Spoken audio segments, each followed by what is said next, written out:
Oh, shit. It's a good sound clip for the season. I look at the computer say, Floyd said, fuck T.I., fuck Nelly, fuck 50. I'm like, what did he say fuck me for? Nelly. Look at that kicker. That's a big, thick boy kicker. I think it's 61 yards. Let's see if you get it, boy. Yep, 61. Going for you. SEC. Let's go. Make it good. It's good. The kick is good. Are you kidding me? Holy cow. Oh, go wild in that place. Go wild. Oh my gosh. That is wow. Man, I like that thick boy kicker. I want him. I know you saw that game earlier with the Cowboys, so I just wanted to stop by on my way home. Complete blowout. Yeah, you're in Cowboys Nation. I don't think you know where you're at. America's team, baby. You're in Cowboys country now. All right? I don't know where you came from. It's Cowboys country over here. So you saw that? You saw that today. Man, woo! What can I say? Hey, we did that in our home. It's our home game. Now I'm in front of your home. Check this out.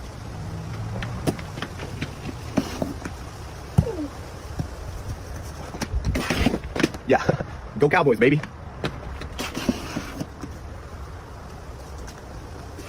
My little snow bunny be getting active too, man. So, you know what I mean? I know he be doing this thing. Oh, that's your nickname? That's your nickname? You don't call him C-Mac? Look at your face was like, what the? Who's Snow Bunny? You don't call him C-Mac. You call him Nah, the little snow bunny. I call that's my little snow bunny cuz, man. He be doing this thing and I'm big. Yeah.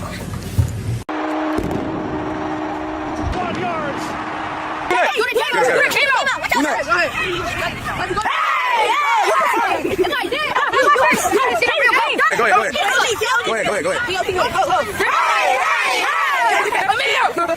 Bro, y'all need help, bro. Who told y'all that? Who told y'all that?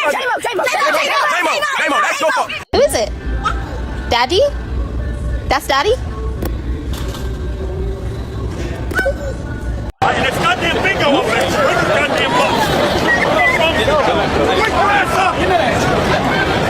You gonna make it sore with that gun. You gonna make it, yeah, because that's a bruise. It ain't just no soreness, it's a bruise. You gonna aggravate it with the gun. Yeah, just moving, just stretching it. I graduated exercise science. I'm gonna list something, damn it. What keep you motivated though? Because like people like you don't ever get tired. Tired of what? Winning? Jingle bell, jingle all the way.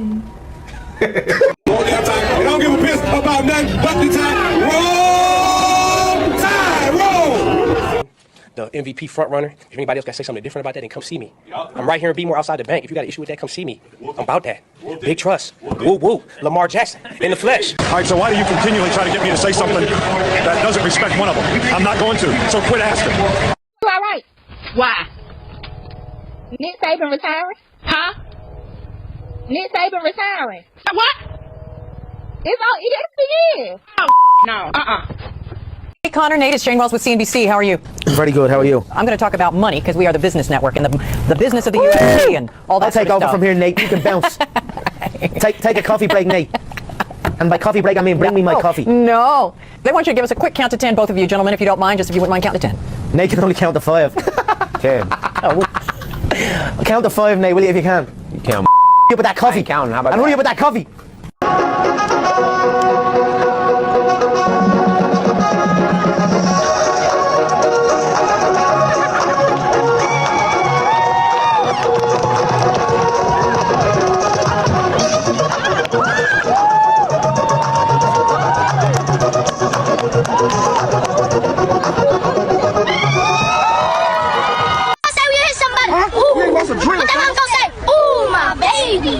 Intentional grounding, offense number 7. 10-yard penalty. I'm talking to America here. 10-yard penalty and a loss of down. Second down. That is the best line I've ever heard out of official. Go Bulldogs!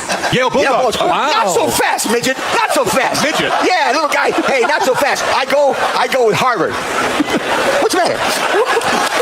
What's the fun thing you did this summer? Play Call of Duty.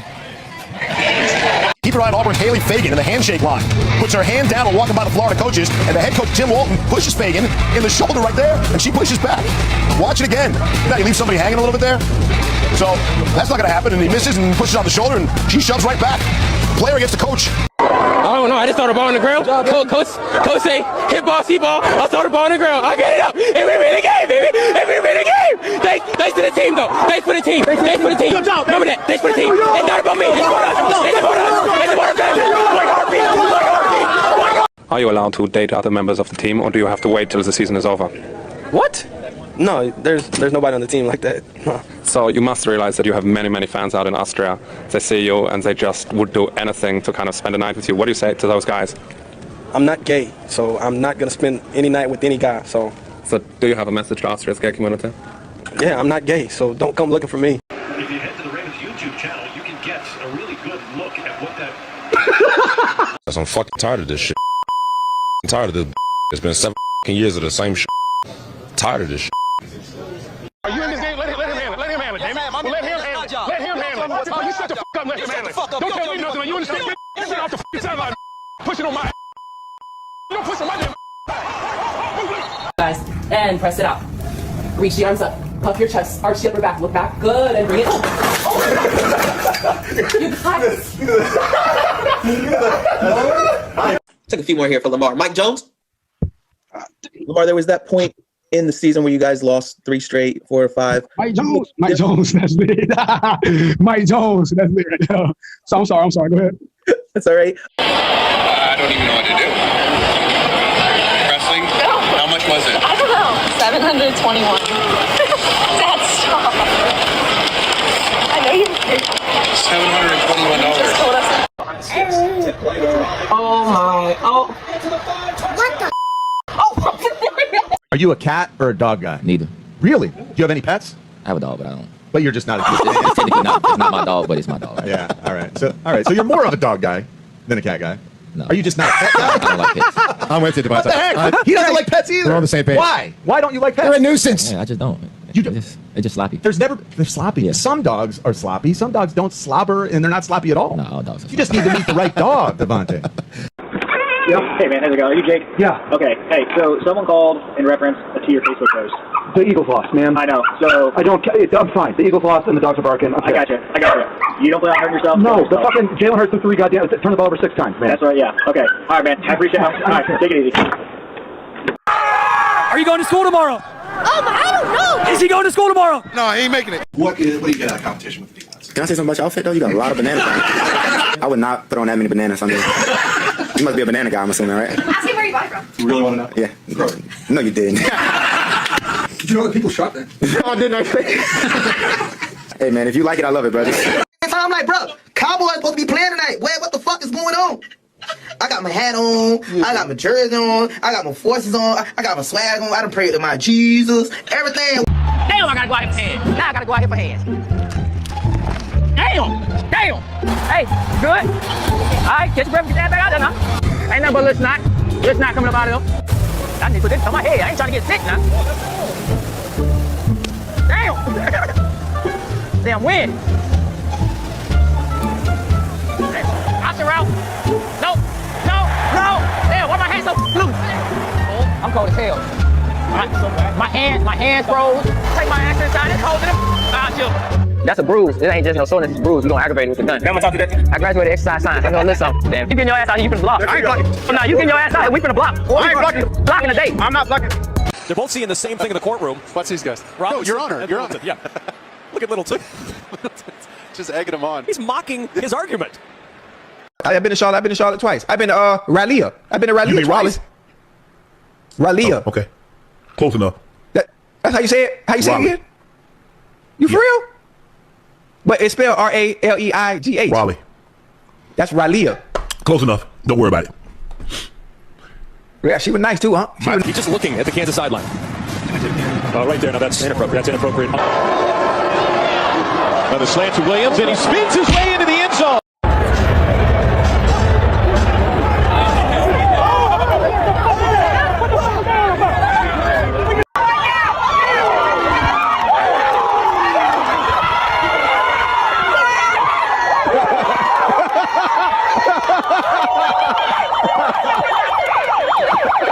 I'm gonna go to Cancun like everybody told me to do, and I'm gonna enjoy myself because I don't have nothing else to do, so take myself there.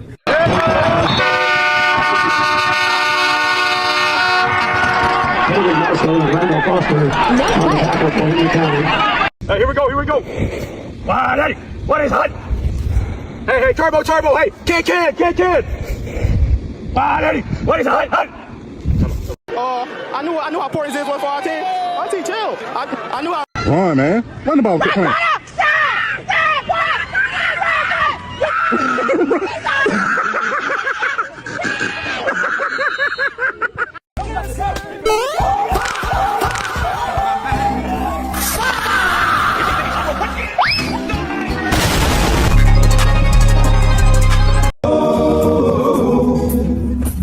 We promise we won't let you get sacked no more. So sorry that we got you hurt. Joe Burrow, Heisman Trophy winner. Does this look like a Heisman Trophy winner? It does. Show it to him. Show everybody. What would you tell this kid right now? Looks like a national champion.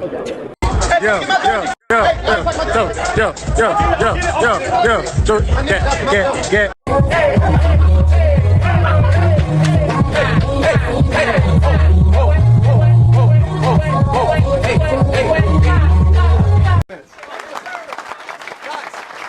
That's the dog mentality.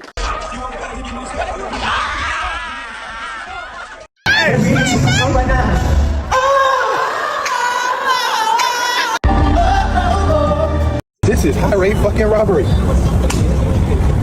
Man, I'm trying to get some of this gas back. Hey, you think if I go in there and tell them that I put the wrong gas in here, they give me a refund? Where we at? Back at the crib, yeah. I am from Florida, bro. I am not supposed to be in this right here.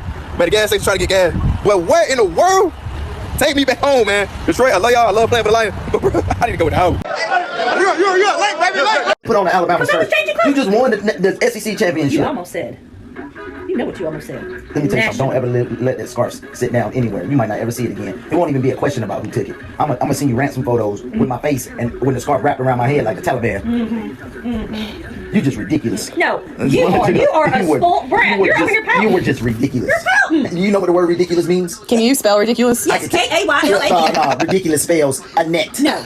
You acting this way this close to Christmas. Oh no! Don't you turn into this grandma thing that you got going on over here. If you had one, you just wouldn't. I've never seen anything like that in my life. Oh. Well, that was the Miller. Watch this, dude. Just now. Damn. What the? He bought that like. I've never seen quick. Oh no! Oh, shit! I see Reggie Bush. And I had to go back and replay this because what the fuck is she crying for, boy? That bitch must have bet her soul on this game. Then watch this next white lady come up. Boy, she act like somebody killed a pet.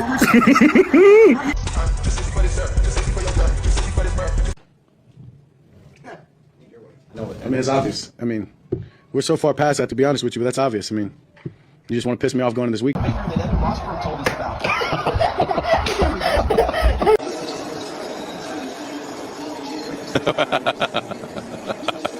And roll tide. Thank you. Roll tide. Roll tide. That's what. Roll tide. Roll tide. Man, I hate Tennessee because first of all, it's Tennessee, and I just hate them because they low down, they dirty, they some snitches, and I hate Philadelphia. I hate their colors. I'm not a dog person. I just hate Tennessee, man. Like, and I hate Neyland Stadium. It looks like a garbage truck worker convention, and I hate all their quarterbacks. I hate Tennessee, man. Describe what you feel about their colors too. It reminds me. It's not that orange that you can stand. See, I hate Tennessee more than I hate Auburn. I just dislike Auburn. I hate Tennessee. See, Tennessee's colors is that throw up orange. It's not that orange that you can sit with. It's that puke inside of a pumpkin orange. And I don't like pumpkins. So I really don't like Tennessee, man. I can't stress that enough, man. And they losers. They sore losers because they're not Alabama. And I hate Tennessee, man. That was beautiful, man. Brought that every done all year. Thank you, man. I can't stress that enough. I hate them both. I mean, his ability to just escape and make plays on the run, I mean, it's just outstanding what I've seen. And just the defensive side of it as well.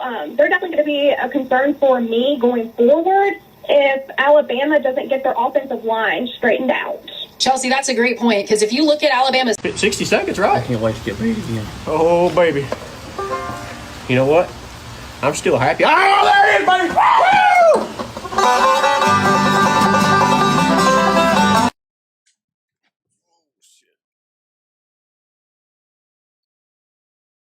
What is up, y'all? I seen Pooh Man in here, the greatest mod in the YouTube streets, dropping my links. Shout out to Pooh Man. Rolex wearing. Woo! Diamond ring wearing. Woo! Kiss stealing. Woo! Wheeling dealing. Woo! Limousine ride. Woo! Jet flying. Woo! Son of a gun. Woo! And I'm having a hard time holding these alligators down. Give me 2 claps and a Ric Flair. Shout out to Pooh Man. And we also have Jay Walker. Jay Walker, I don't have a drop for you yet, but I am going to make a note. Since you told me that you like Peyton Manning, I think I'm going to find a Peyton Manning drop for you.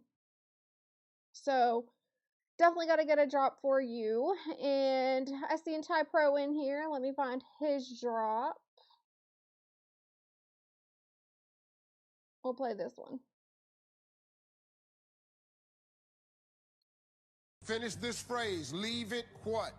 In. Name something specific. Shout out to Ty Pro. And who else? We have Mike, of course. Let me find your drop, Mike. You still cannot touch this slumdog skillionaire. First name Messiah. Rap so hot, I spit yoga fire. Alright, let's get into it now. So, I didn't get to finish everything yesterday. Ran out of time. My apologies on that. Y'all, I had to change my banner. Let me play some music while I talk. I had to change my banner because the service that I was using, they're wanting you to pay for it now. And I was like, I ain't paying for that. Like, this is what I was saying in Coop's Live, is I'm not going to invest all this money in everything until I see a return. I'm not going to go broke doing this, is what I'm trying to say. So I was like, yeah, I'm not paying for it when I could just get it for free. I had to, I'm not kidding y'all. It was like bringing me back to MySpace days. I had to put in codes to get this banner. Codes. Like, I'm talking the using the little arrows, the little dashes, and then putting HTML. What else did I have to put? Oh yeah, the divide. I don't know if you guys remember that from the MySpace days, where you had to type like div. Like, I had to do all this stuff just to make this banner. So I hope y'all like my new banner. Please tell me y'all like my new banner. And the good thing about this banner, I will say, that I could not do on the other one, is I have it to where it automatically gives me the ESPN updates. It's hooked up to ESPN's top headlines. So that's a positive. Before, I was having to manually type in all the sports updates, but now I have it to where it's connected to ESPN. Sometimes there will be outages with it, it said, and what else? I can't remember the other things, but sometimes there is outages with it, but I think it's working right now. Let's see. Nope. Just right when I say that, it says ESPN feed temporarily unavailable. Maybe if I refresh it, it'll work, but it will eventually have those ESPN headlines. Let me see if I refresh it, if it'll show me that update. Oh, thank you. Okay, so you guys like it. I'm glad you like it. Thank you. Chelsea, you're a sub away from 230. Y'all, that's crazy to think about. Y'all get me to 230. Tell your friends, tell your mama, tell your brother, tell your sister, tell your aunts, tell your uncles, tell everybody. And tell them to tell the friends, because we trying to get to that 230, and we'll get there. It takes time, but I'm sure I'll get there. So I'm excited about that. Thank you, Pooh Man, for letting me know. That's crazy that I'm almost at 230 now. Slowly but surely making progress on the YouTube field, as I like to say. Okay, so we're gonna open up with a motivational video. I don't know if I have one ready for y'all. Let's see if I do. It could be from the Black Couch again. I don't know. Oh, my bad. I took away the banner. What's good, everybody? You know, on this Monday, I was just thinking there are a lot of things that we can waste in life. We can waste our words. We can waste our energy. But the one thing that you never want to waste is time. And we all get 24 hours in a day, 7 days in the week, from the richest person to the poorest person. person. So don't waste time. Make the best of this day. Have a blessed day. Peace.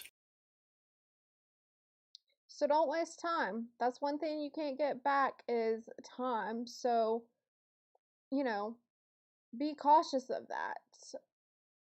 All right. Let's see.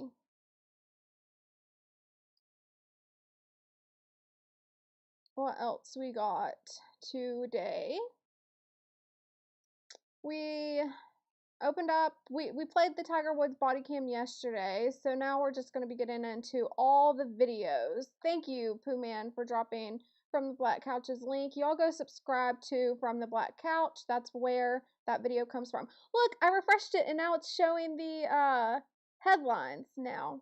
Cool. Okay, so we got the top ESPN headlines right now. That's cool. I'm glad it's working now. And I'm glad you guys like the new banner.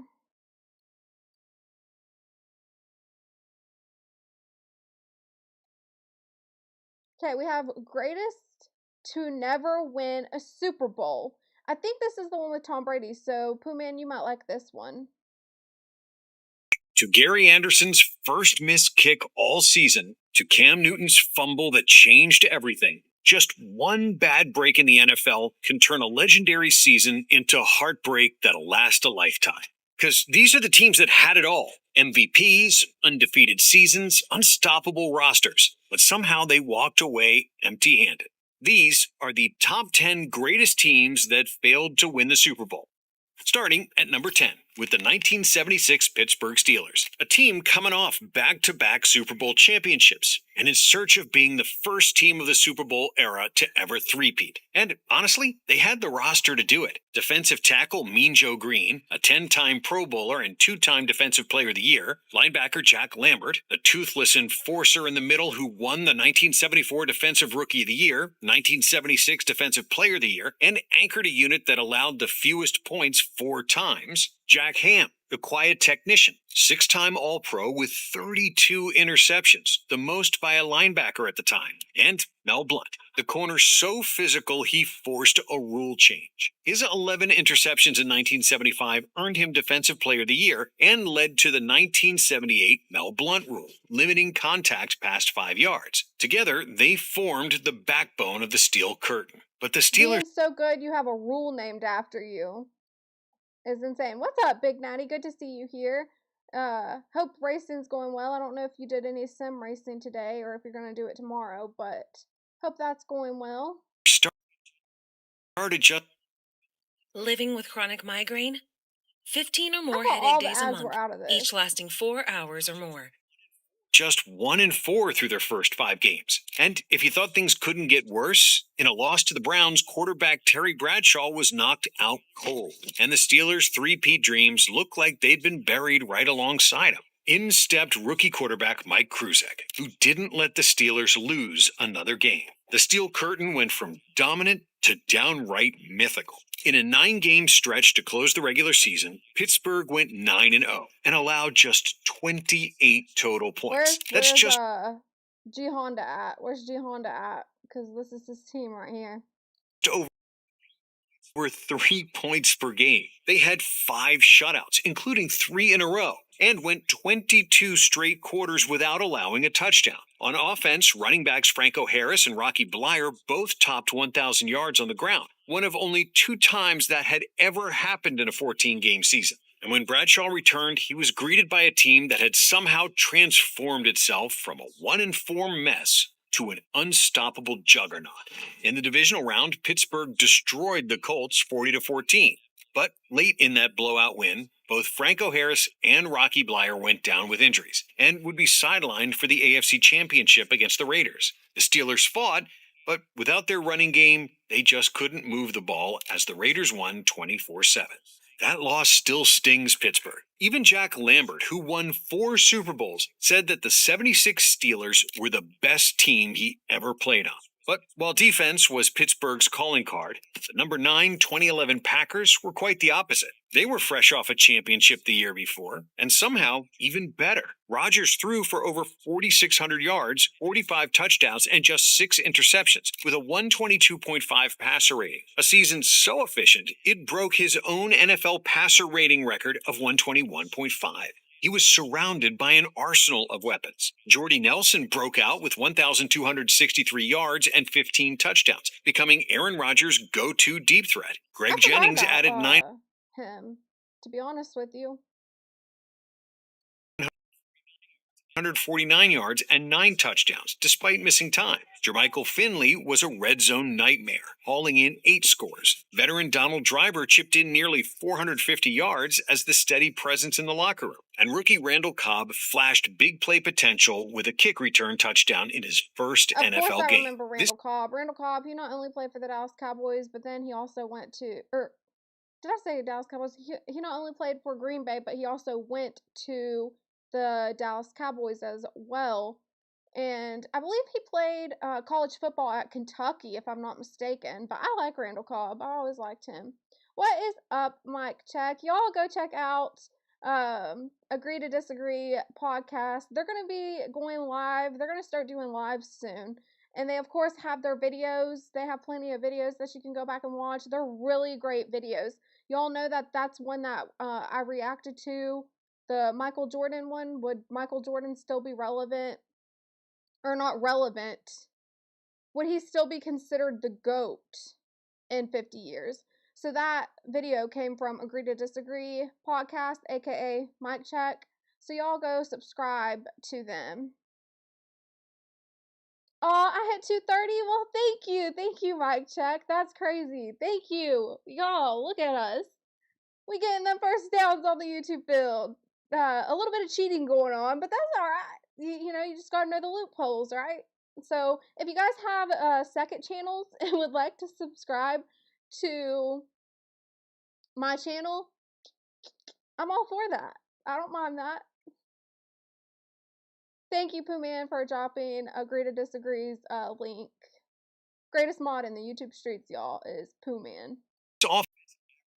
Offense averaged 35 points per game, the second highest scoring average in NFL history at the time, behind only the 2007 Patriots. They started a franchise record 13-0, 19-0 dating back to the previous season. Sure, their defense ranked dead last that season, giving up 4,796 passing yards, but it didn't matter because Rodgers and company just kept outscoring everyone. However, the cracks started to show in Week 15 when the 5-8 Chiefs team with an interim head coach snapped the Packers' perfect season. Green Bay finished with a franchise-best 15-1 record and found themselves in the divisional round against the 9-7 New York Giants. But from the opening drive, something felt off. Rodgers looked rusty after the team's bye week. The receivers were dropping passes left and right, and every hit from the Giants' pass rush seemed to rattle the offense a little more. Then, right before halftime, with seconds left on the clock, Eli Manning heaved one toward the end zone. 3 Packers defenders swarmed under it, but somehow Hakeem Nicks came down with the ball.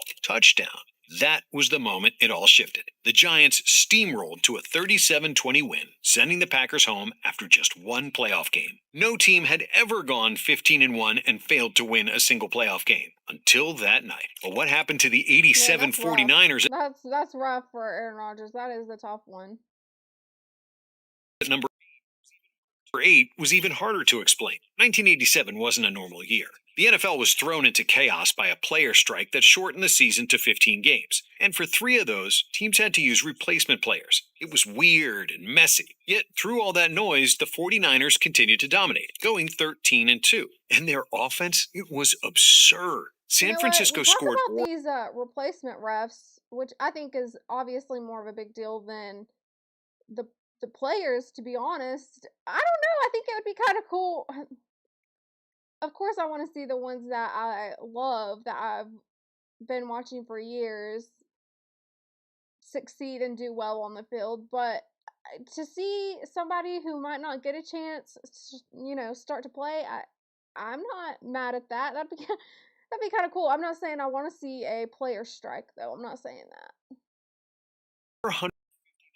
159 points, the most in the NFL. They led the league in total yards, rushing yards, and passer rating. Joe Montana had over 3,000 yards, 31 touchdowns, and the highest passer rating in the league. Jerry Rice, on the other hand, was on a completely different planet. He only played in 12 games and somehow still caught 22 touchdown passes. No receiver has ever scored more in so few games. Roger Craig was bullying defenses out of the backfield. Ronnie Lott was the heartbeat of a defense that allowed the fewest yards in the league. Young talent like Charles Haley and Michael Carter made them a nightmare up front. They shut out the Bears 41-0 and ended the year on a 6-game winning streak. Their divisional round matchup against the 8-7 Minnesota Vikings looked like a warm-up. San Francisco was at home in Candlestick Park, and Vegas had them favored by double digits. But Minnesota came out swinging. Quarterback Wade Wilson, not exactly a household name, started picking apart the 49ers defense. And then wide receiver Anthony Carter began one of the greatest single-game performances in playoff history, finishing with 10 catches for 227 yards. Meanwhile, Montana couldn't find rhythm, turning the ball over and missing throws he'd make in his sleep. Bill Walsh made a desperate call,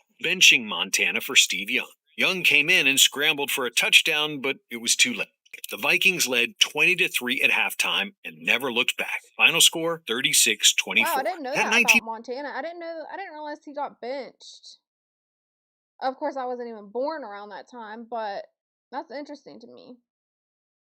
87 squad had everything. The coach, the quarterback, the greatest receiver alive, a dominant defense, and the best record in football, all to fall short. But the pain didn't last long, because following the loss, the Niners would go on to win 2 straight Super Bowls. Years later, history repeated itself. Best record, league MVP, early exit. This time with the Ravens, coming in at number 7. In 2019, I like this one now. This is more up my alley, okay? This is more my time. a brand new era in Baltimore had formed, one led by a 22-year-old quarterback who was unlike anything the league had ever seen. Gone was Joe Flacco, in was Lamar Jackson. In Week 1 against Miami, Baltimore dropped 59 points on the Dolphins, their biggest win in franchise history, as Lamar threw 5 touchdowns with a perfect passer rating. Lamar was making grown men look foolish. His spin move against the Bengals, legendary. His Monday night demolition of the Rams. 5 touchdowns. You think that's going to be number 1? Because I think that one might be that. I think that one's going to be number 1 too. Is that one, the one that you're talking about, where Tom Brady? I know that. I don't know what all is in this one. I know there's another video that for sure has Tom Brady in it. But yeah, since you brought that up, I think this one will have that team. What year was that? Was that 2008 or 2007? I'm trying to think of what year that was. But I think that one's going to be number 1. Down passes and a perfect passer rating again. They ran through the Seahawks in Seattle. They dismantled Tom Brady's undefeated Patriots on Sunday Night Football. Behind offensive coordinator Greg Roman's creative run-heavy scheme, the Ravens broke the NFL single-season rushing record with over 3,200 yards on the ground, becoming the first team ever to average at least 200 passing yards and 200 rushing yards per game. They finished 14-2, the best record in franchise history, with 13 Pro Bowlers, tying an NFL record. Lamar Jackson became the youngest unanimous Pro Bowlers on that team too. MVP in league history, throwing for 36 touchdowns and rushing for over 1,200 yards. I wonder if that stat still stands, if he's still the youngest to receive the MVP. I wonder if that's still there. What's up, Hankin TV? Good to see you here. Divisional round, the Ravens hosted the 9-7 Tennessee Titans, a scrappy underdog team that had barely snuck into the play. Subscribe to Hankin TV as well. He is a content creator. He has his own channel.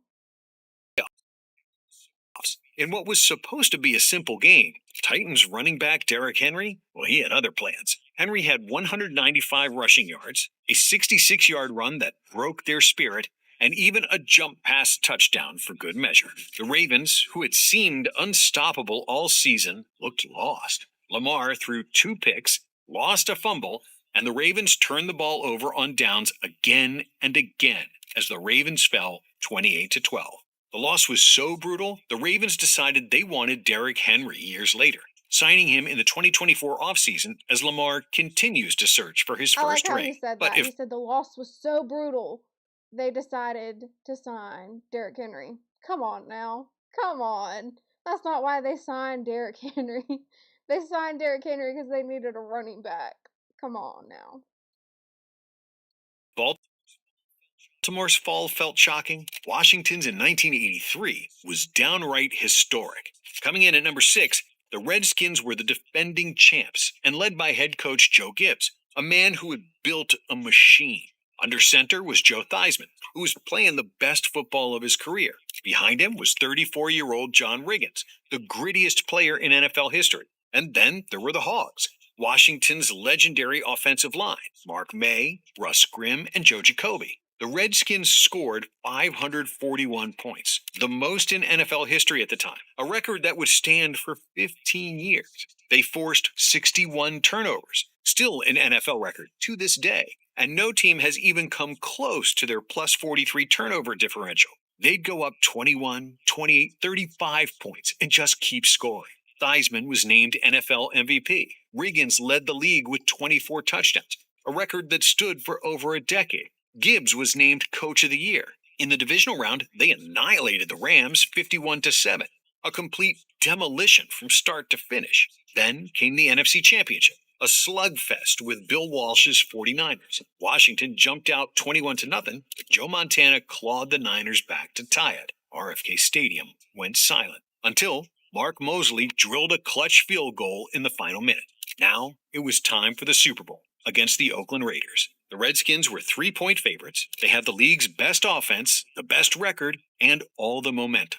But football has a way of flipping the script, because just before halftime, Theismann dropped back to throw a simple screen pass when a backup linebacker named Jack Squirek read it perfectly. He jumped the route, intercepted it, and walked That's why you don't call those plays right there. I do not like a pass play when you're backed up at your own end zone. I don't like that. There's a few things I don't like. I don't like when you're backed up at your own end zone and you call a pass play. I don't like that.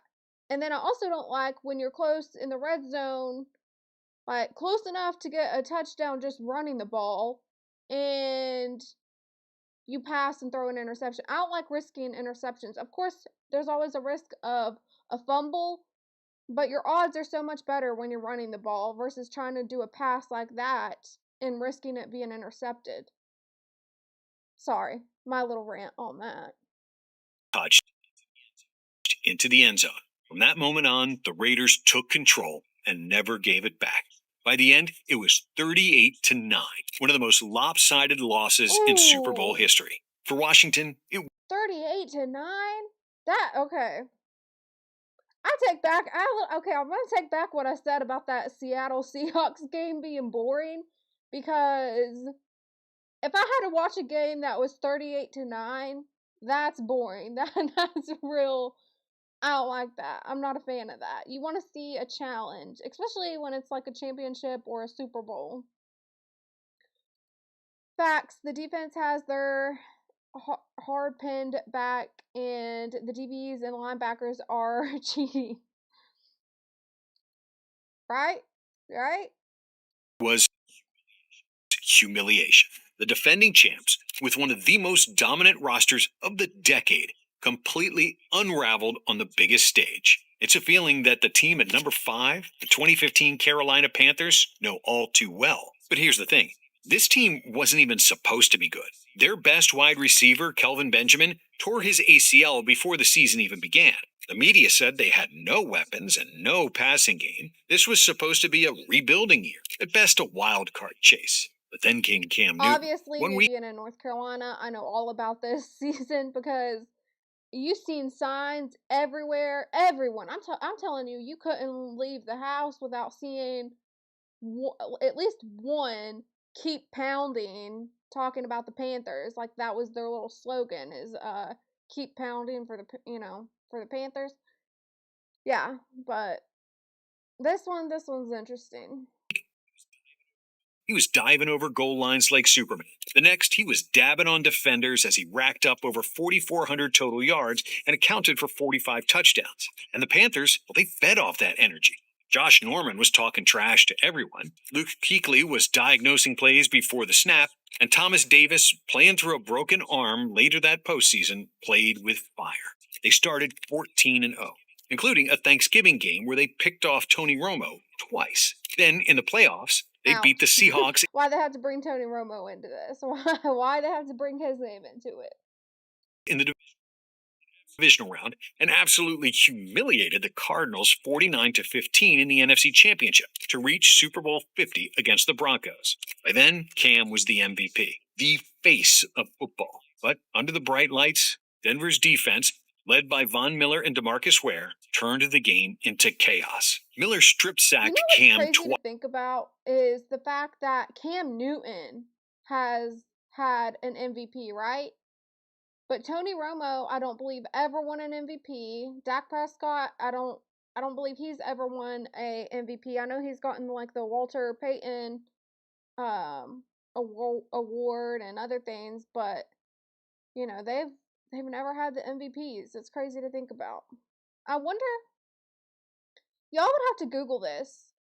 Who was the last Dallas Cowboys quarterback to win an MVP? I really want to know. What's up, 3 a.m.? Good to see you. I don't know if I said that already. Y'all go subscribe to 3 a.m. Thought Club if you're not already subscribed. It's a great channel. You'll learn a lot of information about just awareness around adoption. So, like, what those who have been adopted go through, like their mindset, their perspective on things, and it's a lot of awareness that needs to be talked about. Even if it's not a subject that you particularly care much for, it's good to at least check in on it to be informed. Thank you, Pooh Man, for dropping 3 a.m. Thought Club's link. You're on it always, Pooh Man. Best mod in the YouTube streets. Wait, hold on. No Dallas Cowboy QB has ever won the MVP? Man, what the heck? I thought for sure Troy Aikman. No Dallas Cowboy has ever, for some reason I don't believe you. I don't want to believe you, Mike. I don't want to believe you. But I'm sure it's right. I'm sure you're telling me the truth. I'm going to Google it just in case, y'all. Has a Dallas Cowboy QB ever won MVP?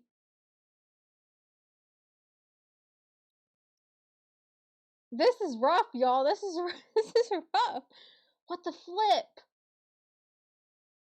Not even Troy Aikman? Are you kidding me? What was wrong with Troy Aikman that made him not win it?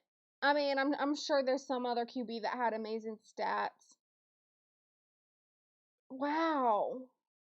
Well, it's kind of like Alabama. Alabama never had a QB to win the Heisman until I believe it was Bryce Young. Bryce Young was the only QB at Alabama to ever win the Heisman.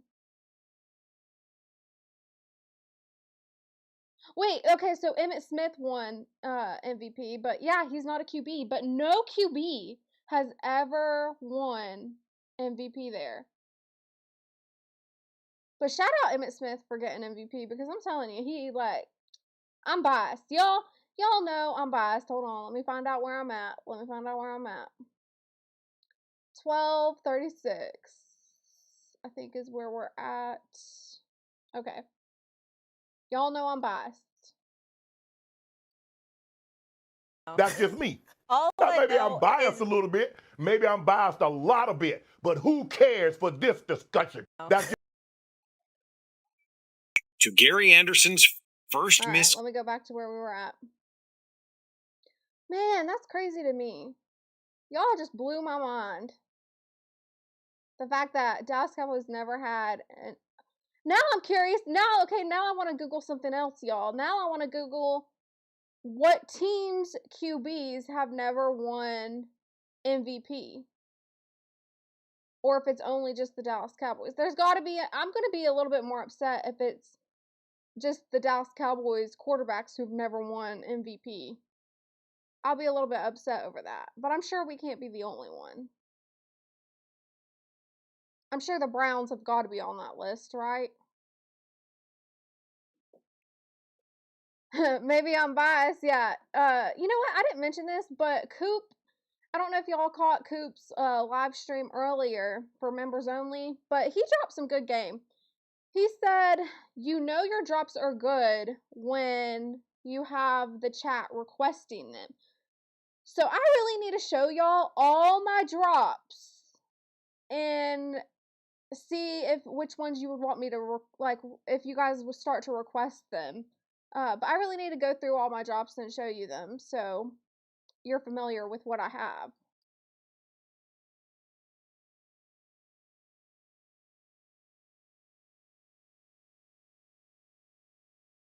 Where are we? Okay, there we go.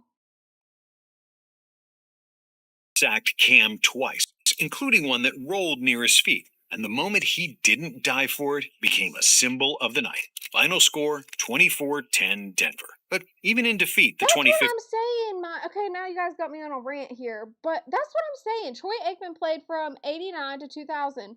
Who were the better QBs in his career? I mean, I wasn't born... I was obviously born in 94, but I was a baby. I didn't know football. I didn't know football until I was in 3rd grade. That's when I really started learning the game of football from my dad, but I didn't have an understanding of football, until I reached a certain age. But that's my thing though. I know the history obviously of Troy Aikman. I've watched old games played of Troy Aikman, so I'm trying to think who would be better than him around that time. But I mean, it's like you said too, Emmitt Smith won MVP, but he's not a QB. But you would think at least one time Troy Aikman would have got MVP. Troy had a Hall of Fame, hold on, what did you say? We'll see. Troy had a Hall of Fame O-line with a Hall of Fame running back and talented wide receivers, right? You had Michael... You had Dion, you had Emmitt Smith. Man.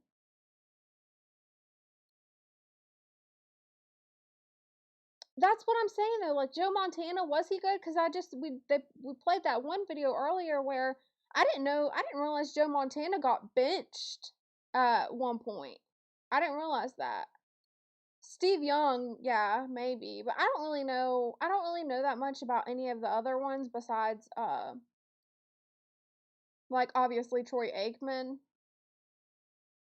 Unless I read books. I have read books on different ones that I didn't necessarily grow up watching, but just to learn the sports history. I read a book from Joe Namath and people like that. Chelsea, it's crazy. Yeah, you guys blew my mind. But did you guys know that as well? Did you guys know that no Dallas Cowboy QB has ever won MVP? Did you all realize that? Because I'm going to text my dad. I'm going to text my dad and be like, Dad, did you know that no Dallas Cowboys quarterback has ever won MVP? I'm gonna text. I'm genuinely upset about this, especially knowing Troy Aikman. Chelsea, drop a Emmitt Smith motivational commercial in the Discord. Don't know if you can play it. Okay, yeah, I'll definitely, if I can't play it today, I'll obviously save it and then play it for tomorrow. Oh, Derek sent me a ton of stuff as well, and I'll be reacting to that with you guys, what Derek sent me. Oh, another thing that I forgot to mention to y'all is I'm thinking about... So, you know how I have my college football Discord and then I have the NFL Discord? I'm thinking about just putting the college football Discord in the NFL one. So there'll be a special tab for just college football and then just deleting the college football. Because I hate having it separate. So I think it'd just be better to have it all in one place. So I'm thinking about doing that. And we can just have separate tabs for it.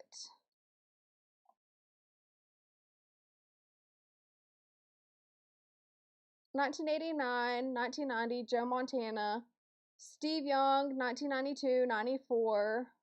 Then Brett Favre won from 95 to 97. That's crazy to think about, Brett Favre winning from 95 to 97. That's crazy. Oh yeah, Dan Marino. That's another one. No, Chelsea, when you said Google it, I was shocked. Right? Okay, so I'm not the only one. I'm not the only one that's shocked. Okay, let me show you guys one of my other drops since you said that you were shocked. Because I'm like, how? I'm like, how? How? Hold on, bro. How?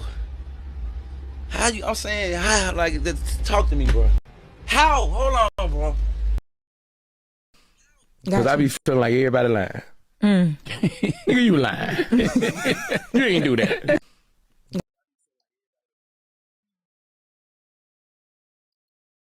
To Gary Anderson's first missed kick all season. I'm telling you, that's how I feel about it. How? And I feel like everybody's lying. But how? Like, how is that possible?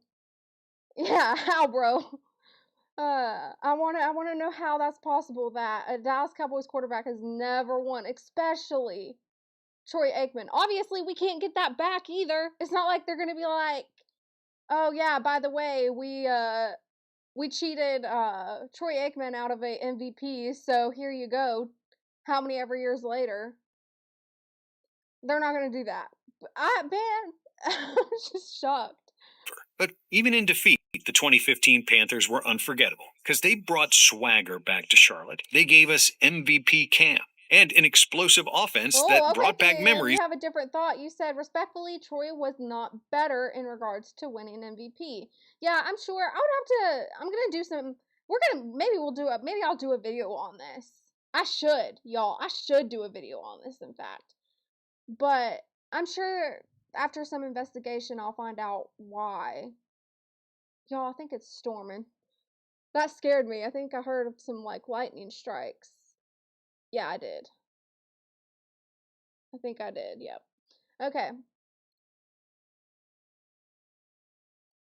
QBs who win Super Bowls aren't always the best players in regular season. That's true, too. I feel like everybody lying. Yeah. The number 4 squad, the greatest show on turf. I mean, the 2001 St. Louis Rams had it all. An unstoppable offense led by Kurt Warner, the former grocery store clerk turned MVP quarterback, Marshall Faulk, the most complete running back the game has ever seen, and Torrey Holt and Isaac Bruce, 2 star receivers who made the deep ball look easy. Just 2 years earlier, this team shocked the world, coming out of nowhere to win Super Bowl 34. But in 2001, they weren't a Cinderella story anymore. They were an empire, a 14-2 record, undefeated on the road, first in points, first in yards, and the first team to ever lead the league in both for 3 straight years. Warner threw for nearly 49. I feel like we were on Cam Newton, or am I tripping? Were we on the Cam Newton one? Yep, Chelsea, you're getting the storms that passed through the Midwest Thursday evening. Okay. Yeah, because I thought I heard some lightning strikes. It kind of scared me for a second there. If my internet starts acting up, we know why, okay? It was acting up yesterday. 900 yards and 36 touchdowns to win. Cam Newton one. Let me see if I can't find where we were at.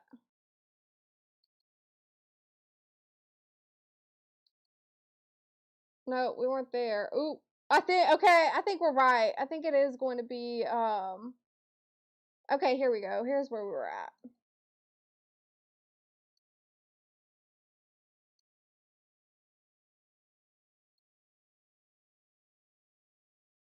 It was supposed to be a rebuilding year, at best a wild card chase. But then came Cam Newton. 1 week, he was diving over goal lines like Superman. The next, he was dabbing on defenders as he racked up over 4,400 total yards and accounted for 45 touchdowns. And the Panthers, well, they fed off that energy.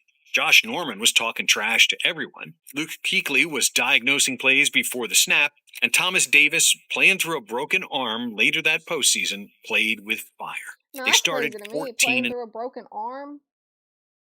That ain't always possible. I'm sure he was like already recovered. They wouldn't clear him to play if he wasn't already recovered. oh, including a Thanksgiving game where they picked off Tony Romo twice. Then in the playoffs, they beat the Seahawks in the divisional round and absolutely humiliated the Cardinals 49-15 in the NFC Championship to reach Super Bowl 50 against the Broncos. By then, Cam was the MVP, the face of football. But under the bright lights, Denver's defense, led by Von Miller and DeMarcus Ware, turned the game into chaos. Ware. I don't. Huh. Did he play for... I was gonna say he played for the Cowboys too. I was gonna say that name sounds too familiar. I remember him making big plays. For the Dallas Cowboys. Okay. Man, okay, so here's the thing with the Broncos, right? Is I wasn't gonna be upset either way. Like of course I would be fine with the Panthers winning. Me being in Carolina, I wouldn't have been upset if the Panthers won.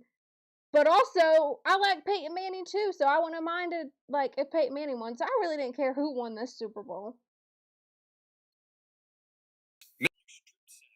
Miller strip-sacked Cam twice, including one that rolled near his feet. And the moment he didn't die for it became a symbol of the night. Final score, 24-10 Denver. But even in defeat, the 2015 Panthers were unforgettable because they brought swagger back to Charlotte. They gave us MVP Cam and an explosive offense that brought back memories of the number 4 squad, the greatest show on turf. I mean, the 2001 St. Louis Rams had it all. An unstoppable offense led by Kurt Warner, the former grocery store clerk turned MVP quarterback. Marshall Faulk, the most complete running back the game has. Man, I didn't realize that. Yeah, I think you're right. 3 a.m. It wasn't long after, and then that's when, he got traded to the Patriots. Was he on any other team? I can't remember. I do for sure remember the Patriots. Man, it's crazy to think about. Ever seen, and Torrey Holt and Isaac Bruce, 2 star receivers who made the deep ball look easy. Just 2 years earlier, this team shocked the world, coming out of nowhere to win Super Bowl 34. But in 2001, they weren't a Cinderella story anymore. They were an empire, a 14-2 record, undefeated on the road, first in points, first in yards, and the first team to ever lead the league in both for 3 straight years. I don't know 3 a.m. I think you just never know how you're going to react. You never know how someone's going to react in a situation. So I don't think that's necessarily held against him. I think it was just the game changing. So you were seeing a trend of more like dual threat quarterbacks, and I don't know. I feel like Cam Newton was kind of losing his accuracy, like his throwing accuracy. Obviously, he had no trouble getting plays on the run, but it wasn't working good as far as the accuracy goes. Threw for nearly 4,900 yards and 36 touchdowns to win his second MVP, and Falk grabbed his 3rd straight Offensive Player of the Year award. In the divisional round, they dismantled Brett Favre's Packers 45-17, forcing 6 interceptions, 3 of which were returned for touchdowns. Then in the NFC Championship, they beat Donovan McNabb and the Eagles 29-24, where Falk put up 159 yards McNabb, and well, obviously, just remember reading about McNabb. 2 touchdowns. This was it. The Rams were back on the biggest stage, and it felt like destiny. Their opponent, a young, scrappy New England Patriots team, led by a 24-year-old backup named Tom Brady. Nobody, and I mean nobody, gave New England a shot. In fact, Vegas had the Rams as 14-point favorites. Early on, Ty Law picked off Warner and ran it back for a touchdown. Marshall Faulk was swarmed every time he touched the ball. Late in the fourth quarter, Warner led a comeback, capping it with a laser to Ricky Prohl to tie the game at 17 with under 2 minutes left. But with no timeouts and 1:21 on the clock, Tom Brady led a drive that would change football forever. Completion after completion. And with 7 seconds left, Adam Vinatieri drilled the game-winning 48-yard field goal. And as the Patriots celebrated, the torch was quietly passed, from the greatest show on turf to the Brady era. But before Brady, the NFL had a different juggernaut. Number 3, the 1998 Minnesota Vikings. Under head coach Dennis Green, the Vikings had always been competitive. But they were missing that one thing that could take them over the top. Well, that thing arrived on draft night in the form of a 21-year-old wide receiver named Randy Moss. That season, Moss pulled in 17 touchdowns, still the most ever by a rookie. Across from him stood Chris Carter, one of the smoothest route runners in football history. Add in Jake Reed, versatile back Robert Smith, and a veteran quarterback in Randall Cunningham, who had come out of retirement, and suddenly everything clicked. At 35 years old, Cunningham had the best year of his career, with 3,700 yards and 34 touchdowns, as the Vikings scored a then-record 500. I'm more impressed with QBs who were older playing in the league back in the day. So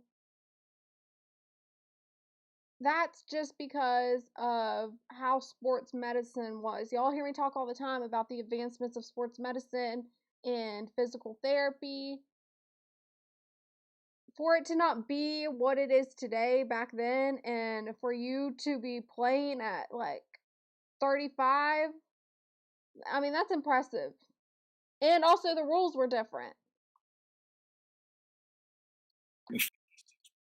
56 points, averaging nearly 35 points per game. In Week 5, Cunningham threw for 442 yards, as Moss torched the Packers' defense for 190 yards and 2 touchdowns. On Thanksgiving Day in Dallas, Moss caught 3 passes, all touchdowns, all over 50 yards. They were so dominant that when the wide receivers coach, Hubbard Alexander, would get up to talk, Randy would tell him, "Good to see you in here."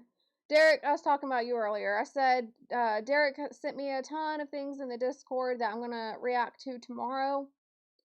But yeah, I was talking about you. sit down, and then say, it doesn't matter what they play. It doesn't matter who they are. We're going to blow right by them. And so that was the scouting report. Him telling the coach to sit down. By season's end, Minnesota stood at 15-1, one of the most dominant regular seasons in NFL history. Their playoff run started exactly how it was supposed to, a 41-21 demolition of the Cardinals in the divisional round in which Moss caught 2 touchdowns. Next up was the NFC Championship game against the Falcons. Randall Cunningham was locked in, firing darts to Chris Carter and launching bombs to Randy Moss. Late in the second quarter, up by 13, Dennis Green called for a deep shot on 3rd down. Cunningham dropped back and got blindsided. Fumble. Atlanta recovered. A few plays later, the Falcons punched it in. Suddenly, it was 20-14. But the Vikings still seemed in control. They traded punches with Atlanta, stretched the lead again to 27-20, and by the final minutes, they had the ball and a chance to put it away for good. Out came Gary Anderson, the most automatic kicker in football. He'd been perfect all year, 35 for 35 on field goals, 59 for 59 on extra points. And this kick was a routine 39-yarder. The snap came in, the hold was good, the ball soared wide left. The Falcons came out and marched down the field, finishing the drive with a touchdown to send the game to overtime. And despite winning the opening toss, the Vikings were unable to score. And when Atlanta drove down the field, their kicker, Morten Andersen, lined up for a 38-yarder and did something Gary couldn't. He drilled it. And just like that, the team who had redefined how offenses would use the vertical attack was over. But truth be told, Minnesota wasn't the first team to change how football was played Randy through the Moss. air. That's rough, though. Randy Moss, he's one that I wish could have won a Super Bowl. One player that was just amazing that I wish could have won it. Because a decade earlier, the 1990 Buffalo Bills ran something known as K-Gun, a no-huddle offense led by Jim Kelly, one so dominant they land at number 2. Kelly commanded it like a field general. Thurman Thomas was the engine that never stopped, and Andre Reed and James Lofton stretched defenses until they broke. And when it came to defense, Bruce Smith and Cornelius Bennett made sure quarterbacks didn't sleep well before playing Buffalo. Smith was at his peak, racking up 19 sacks and earning Defensive Player of the Year honors. The Bills stormed through the season at 13-3, going a perfect 8-0 at home. There was that comeback against Denver, down 21-9 heading into the fourth quarter. Then they exploded for 20 points in 77 seconds. A blocked field goal returned for a touchdown, a pick six, a fumble recovery at the goal line, all in barely That over all a minute. happened A week barely over a minute. I mean, that's a lot to go wrong in a minute. later, they rallied to beat the Raiders with 2 special team scores in the fourth quarter. In the playoffs, they took down Dan Marino and the Dolphins in a 44-34 shootout in the snow. In the AFC Championship, they embarrassed the Los Angeles Raiders 51-3. I mean, the crowd was chanting Super Bowl before the third quarter even ended. And the Super Bowl was where they were headed. Their opponent, Bill Parcells' New York Giants, led by a backup quarterback named Jeff Hostetler. On paper, this shouldn't have even been close. But Parcells had a plan. A slow, grinding game that chewed up the clock and kept Kelly's no-huddle offense pacing helplessly on the sideline. The Bills landed the first blows. Kelly to Reed, Thurman Thomas slicing through the defense. Bruce Smith even delivered a safety that sent the Bills up 12-3. But the Giants wouldn't go away. Drive after drive, they bled the clock. Otis Anderson ran right into the teeth of Buffalo's defense. And suddenly, the Giants were up 20-19. Then came one final drive. Kelly orchestrated a march down the field, hitting Reed, scrambling for yards, and feeding Thomas until they reached the Giants' 29-yard line with 8 seconds left. That's when kicker Scott Norwood, the man who had been reliable all year, lined up for a 47-yard attempt. The kick went up and drifted right, wide right. When it missed, my whole body was kind of deadened by it, he said. I just felt so empty out there. The Bills had lost. But that 1990 team was special. They were ahead of their time, and they built the foundation of a dynasty, one that would make it to 4 straight Super Bowls. I think I'm with 3 a.m. on that one. Is a team that is cursed, the Buffalo Bills. Because this past one with Josh Allen, that was rough. The thing is, they lost every single one of them. It's ridiculous when people call them losers, Bills owner Ralph Wilson said. I prefer to think of them as 4-time silver medalists. But if there's one player who hated losing in the Super Bowl, it was 7-time champion Tom Brady. And the thing is, his greatest season resulted in disappointment. Because the greatest team to never win a Super Bowl was a team that felt inevitable. Here we go. This is the one that Pooh Man was talking about. We thought, this would be number 1. 2007 New England Patriots. Okay, Tom Brady so it was playing 2007. I couldn't remember if it was 2007 or 2008, but it was 2007. Best football of his life. Bill Belichick was coaching like he had cracked football's secret code, and the addition of Randy Moss turned the Patriots' offense into something the league had never seen before. After falling short in the 2006 AFC Championship, Belichick and Brady went on a mission. They overhauled their receiving corps, adding Wes Welker, Dante Stallworth, and of course, Moss, a superstar who had been written off in Oakland. From week 1, the Patriots were unstoppable. They dropped 38 points in the first 3 weeks. I mean, for Randy Moss to be on teams that could have won the Super Bowl, that's a tough pill to swallow. That's rough. And this is why I say he's one player that I wish could have won a Super Bowl. If anyone had deserved it, it was Randy Moss. 49, 52, 56, with an average margin of victory of nearly 20 points per game. By week 12, they had already clinched their division. By week 17, were 15-0, 1 game away from perfection. And in their regular season finale against the Giants, Brady hit Moss twice for touchdowns. That gave Brady 50 touchdown passes, breaking Peyton Manning's record, and Moss 23 touchdown catches, breaking Jerry Rice's. But more importantly, the Pats had gone 16-0.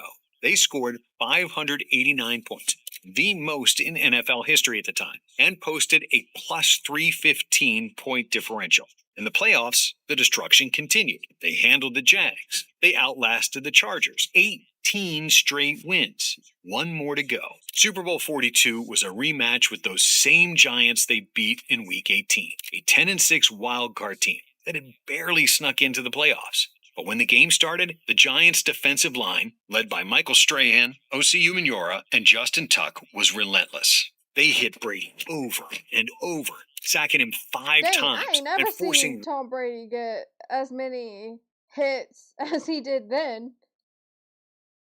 Here's another video you can do. Great wide receivers, RBs, QBs that have never won a Super Bowl. Yeah, for sure. And I could even do that with like college as well. Like great college players who never made it to a national championship, or great college players who never won the Heisman.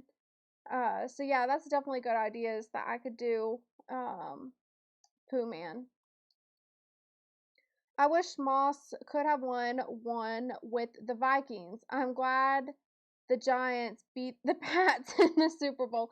Yeah, I did. Even though I'm a Dallas fan, I did go for the Giants in that Super Bowl because I wasn't. I've told you guys before, I was not a Tom Brady fan growing up, but I did respect his game. But that does not mean that I went for him in the Super Bowl, because the only time I believe I went for Tom Brady in the Super Bowl was when he was with the Tampa Bay Bucks. There could have been another time where I went for the Patriots, depending on which team it was, but I know for sure that in this Super Bowl, I was hoping the Giants would win. I was hoping Eli would get one.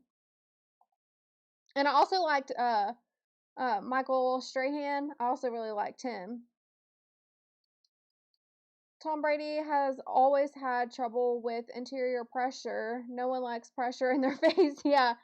I mean, I can't say that I blame him. But he has had one of the best. This is why he's won. Is he gets the ball out quick, and he's had a great offensive line.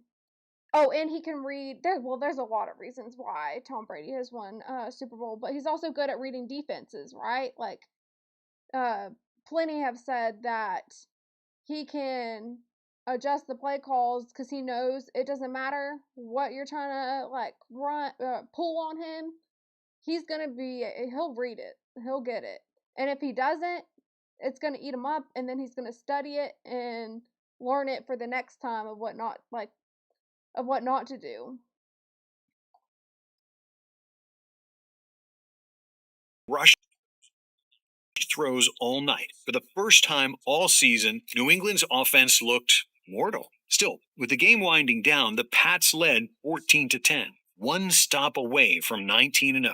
Then Eli Manning did the unthinkable. He avoided what looked like a sure sack and threw up a prayer that was caught on the helmet of David Tyree. Moments later, a pass to Plaxico Burress found the end zone.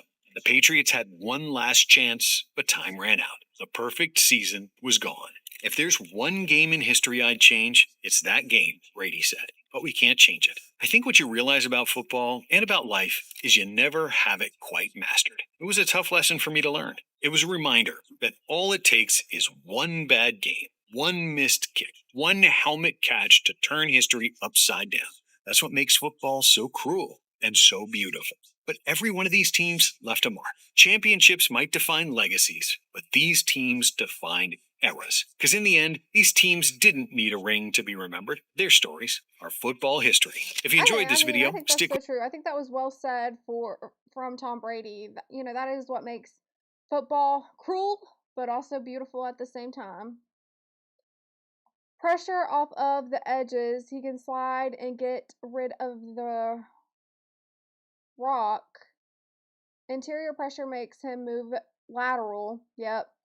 Interior pressure makes him move lateral. He was a stationary QB, the best to ever do it. Yeah, for sure. You know, we were arguing the other day about, well, it wasn't really an argument. It was just more of a discussion, because I can't remember who we were talking about now. Oh, Jalen Hurts. Man, I was really ranting on this Jalen Hurts topic lately, but we were talking about Jalen Hurts. Hold on, I'm play my CDT beats while I rant for a little bit longer on this. Talking about his formation. So whoever made that anonymous report was talking about how he didn't want to be lined up in, what was it? Under center. He didn't want to be lined up under center. And I'm like, what's wrong with that? If he's comfortable with shotgun, that's where his strengths are. Play to a QB's strengths. I didn't see the issue with, you know, him wanting to be in shotgun. Obviously, they did perform under center this past season, but he still won a Super Bowl being in shotgun. Playing under center didn't get him a Super Bowl. So why are we not playing to his strengths? And, you know, if you Google, like, the most used formation for a quarterback in the NFL is shotgun. So I don't understand why there's anything wrong with that. Also, Tom Brady. Tom Brady's biggest strength was in shotgun formation, although he was a quarterback who excelled at both. But even Tom Brady was best in shotgun formation. Man, I could go on and on about that. That really has made me upset lately. Okay, hold on, let me see. Charles, that was an awesome video. Thank you, Mike. I'm glad you enjoyed it. Let's see. Going 6 hours. Listen now, my co-producer. I said little, but you're not little. But listen here, my little co-producer. I don't think I got 6 hours in me today, Derek. You can't run the ball, I'm assuming is what you mean. You can't run the ball well in shotgun formation. Yeah, well, I mean, I don't know if that's necessarily true, because look at what Saquon Barkley did. Saquon Barkley did great. Granted, you know, they did do a better job in the Super Bowl at containing Saquon Barkley, but he was running that ball like crazy in shotgun formation the year that they won the Super Bowl. So I don't know if that's necessarily true. I think you can run the ball in shotgun formation, especially since that's the most popular one in the NFL, is being in shotgun formation. But obviously being under center, that's more of a strength, and you see that more utilized in college football. Chelsea said 6 hours. How? Yeah, how, Derek? How? Let's go to my drops since you mentioned that. How? Hold on, bro. How? How you? I'm saying, how? Like, talk to me, bro. How? Hold on, bro. To Gary Anderson's first missed kick all season. Because it's a pass happy league. Oh, Derek, you're hilarious. Because it's a pass happy league, teams go forth and one and run a pass play. Yeah, man, I like how you said that. Because it's a pass happy league. Oh, that's funny. Okay. Go Blue, Tom Brady the GOAT. Yeah, there's no denying Tom Brady's the GOAT. Okay, moving on to how great was Julio?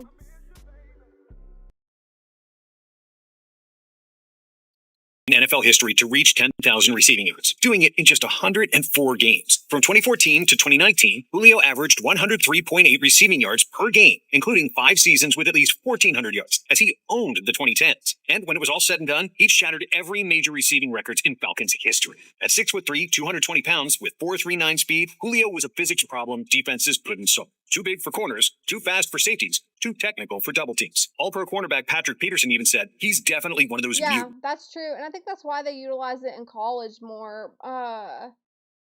And I will say this, I do wonder, since they did have the Eagles under center this past season, I do wonder if the NFL is not going to start shifting to being under center versus shotgun formation.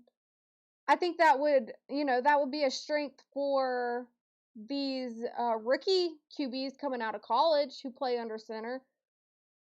So it's going to be interesting to see if the NFL shifts from shotgun formation to under center.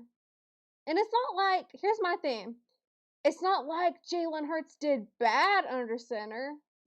I mean, he still did well, like he still performed well. And I think someone even brought up his stats for it. His stats were higher playing under center. So it's not like he wasn't talented in that area. He just he couldn't win a Super Bowl in that. He won the Super Bowl in shotgun. Baltimore has a fullback. They run the ball well. I can't remember if I see anything where did Baltimore keep their fullback? I can't remember if they've kept him. There's been a few teams to get rid of their fullbacks. I can't, but let me Google real quick how many teams have a fullback right now, because that's one position that I always curious about, and I will Google it often, like how many fullbacks are in the NFL currently. So let me look. I'm sure it's in my recent search history. How many fullbacks are in the NFL? So as of 2025, 2026, only about 10 to 12 NFL teams have a fullback on the roster. I want to know, okay, so the top ones mentioned is San Francisco 49ers, Baltimore Ravens, Minnesota Vikings, Miami Dolphins. I don't believe the Dallas Cowboys have their fullback anymore. Let me look. What teams currently have a fullback in the NFL? Sorry, y'all. F it, we do it live. You see me work live.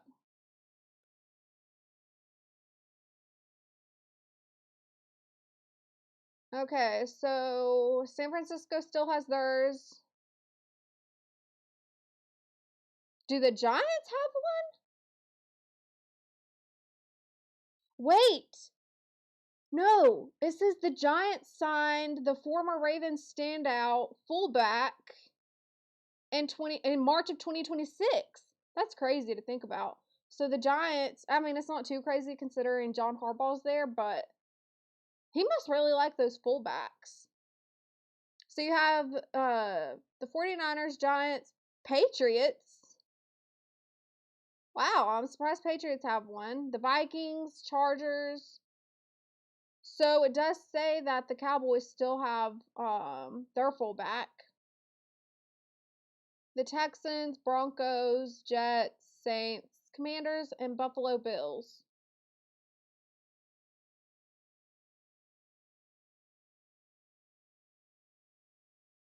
Alright, that's interesting though. You got me sidetracked with the fullback position, which isn't a difficult thing to do. Here's another video suggestion. What positions that don't exist anymore could make a comeback? Yeah, that's definitely a good one to talk about. Let me know your all's thoughts on that. Like, what positions do y'all think? Let me know your thoughts on that one of what Pooh Man just asked.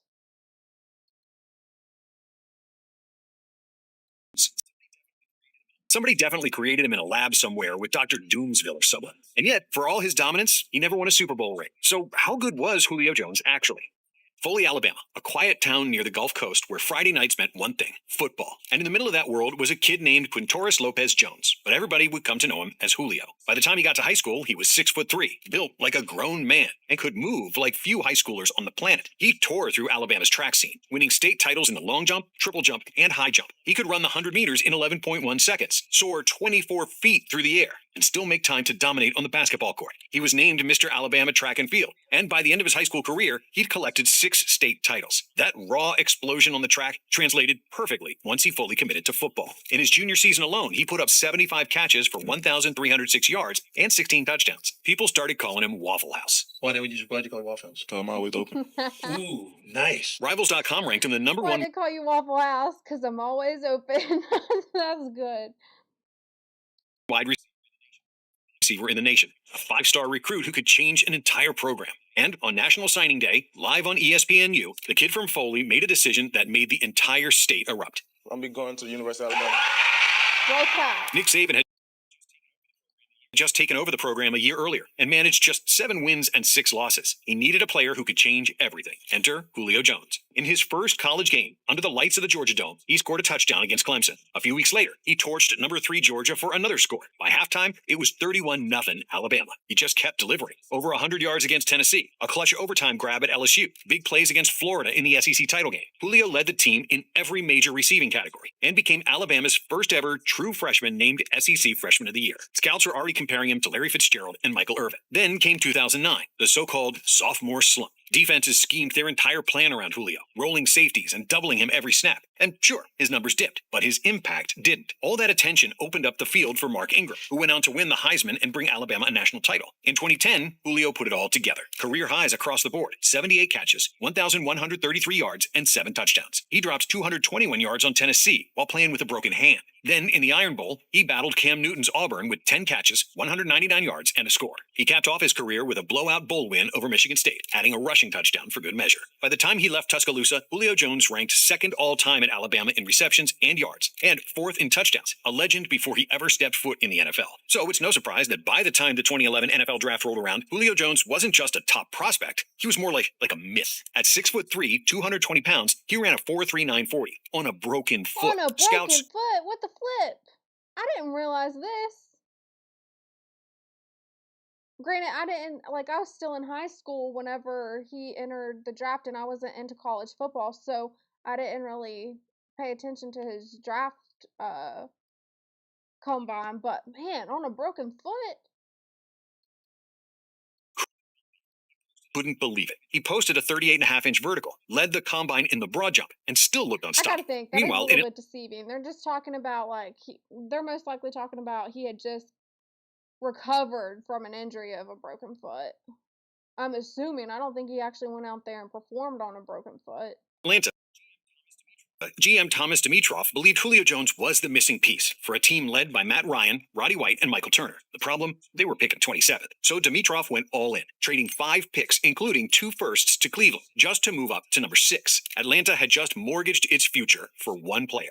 Now the city could only wait to see, was Julio Jones actually worth it? In his debut against the Chicago Bears, he put up 5 catches for 71 yards. 2 weeks later, against Tampa Bay, he put up his first 100-yard game with 6 catches for 115 yards and followed it with an 11-catch, 127-yard performance in Seattle. Then came Week 9 against the Colts, the game that flipped the switch. On one play, Matt Ryan uncorked a deep ball, and Julio turned it into an 80-yard bomb after he had already hit another one for 50 earlier that game. 2 touchdowns, 131 yards. But his rookie year wasn't without struggle. Hamstring injuries slowed him down, forcing him to miss 3 games and play through others at less than 100%. When he got healthy again late in the season, he closed with one of the most dominant stretches you'll ever see from a rookie receiver. Over his final 4 games, he posted 393 yards and 6 touchdowns. By the time the Falcons reached the playoffs at 10-6, Julio wasn't just a rookie anymore. He was the most feared weapon on the field. And in his postseason debut against the eventual Super Bowl champion Giants, he hauled in 7 catches for 64 yards. He finished his rookie year with 54 catches, 959 yards, and 8 touchdowns, leading all rookies in scores and ranking just behind A.J. Green in yards. But that was only the beginning, because against Kansas City in the 2012 season opener, he set the tone with 6 receptions, 108 yards, and 2 touchdowns. Atlanta's offense was a machine. Matt Ryan was slinging it. Roddy White was still a threat. And Tony Gonzalez was an ageless mismatch nightmare.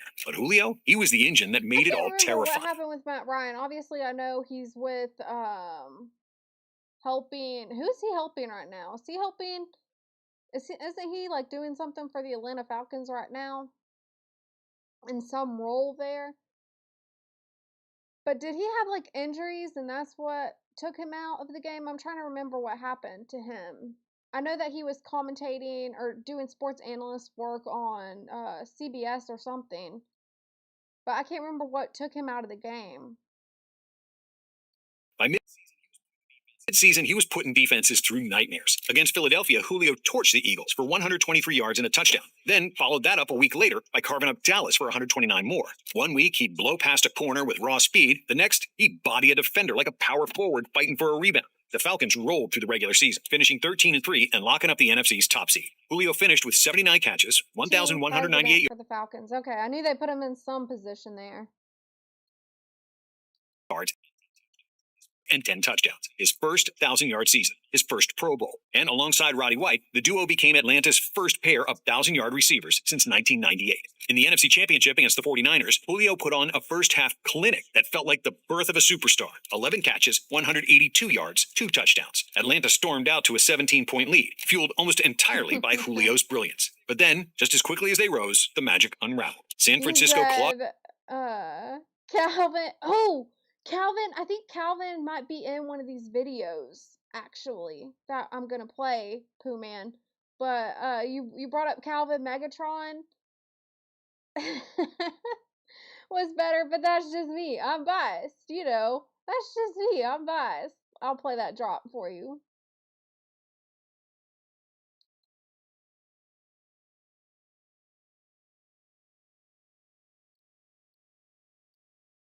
That's just me. All now, I maybe know I'm biased a little bit. Maybe I'm biased a lot of bit. But who cares for this discussion?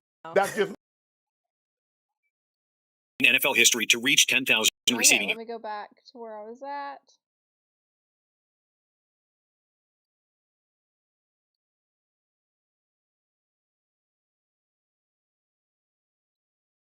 Calvin Johnson, way better. Yeah, this isn't saying that he was better. It's just saying how good was Julio Jones. And obviously his stats speak for itself. He is one of the greatest. Along there with Randy Moss, Megatron.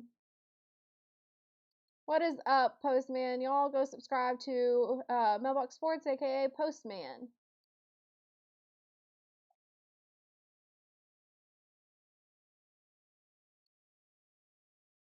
But if you knew Julio Jones, you knew the story wasn't ending there. The 2013 season might have ended early, but it set the stage for one of the most impressive comebacks a receiver has ever had. Because when the 2014 season kicked off, it was obvious he hadn't lost a step. If anything, he looked faster. In the opener against the Saints, he put up 7 catches for 116 yards. By week 3, he exploded for 161 yards and 2 touchdowns in a 56-14 demolition of the Bucs. The Falcons, though, they were falling apart. The offensive line couldn't protect Matt Ryan, and the defense couldn't stop anyone. But Julio kept fighting. Late in the season, against Arizona's top-ranked defense, he set a new career high with 189 yards, bullying. Man, this is just all about Julio Jones. Like, how good was Julio Jones?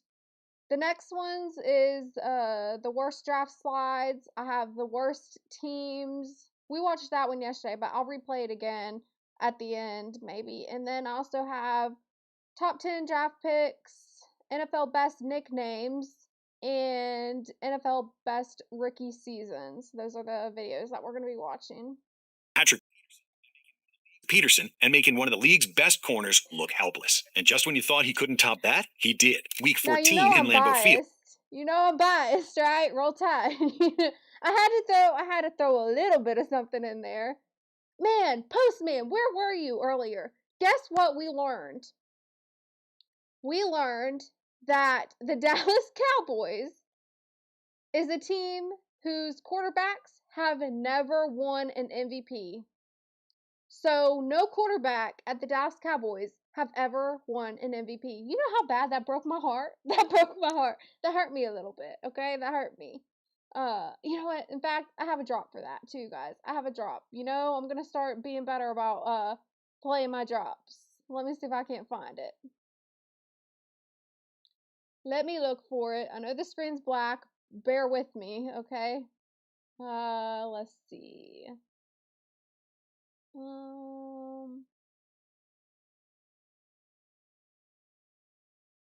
Which one is it?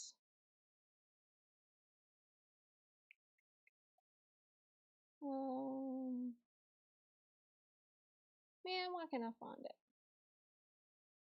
Oh, here we go. I found it. That kind of hurted me though, cause it's like, why would you think that of me? That kind of hurted me though, cause it's like, why would you think that of me?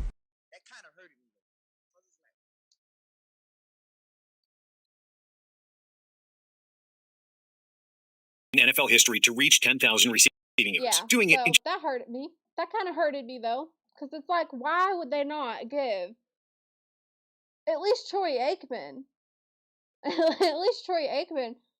an MVP? Of course, 3AM did say that he thought that he really wasn't up at that level, but You all know I'm biased. Herded Cowboy fan. Okay. The Bears either LOL at least. Okay. Wait, the Bears have also never had a QB to win an MVP? Because I'm wondering how many teams have had no QBs to win MVP. I'm curious to know that. I think I could see it if Caleb Williams stays on the track that he's on. Caleb Williams could make that happen.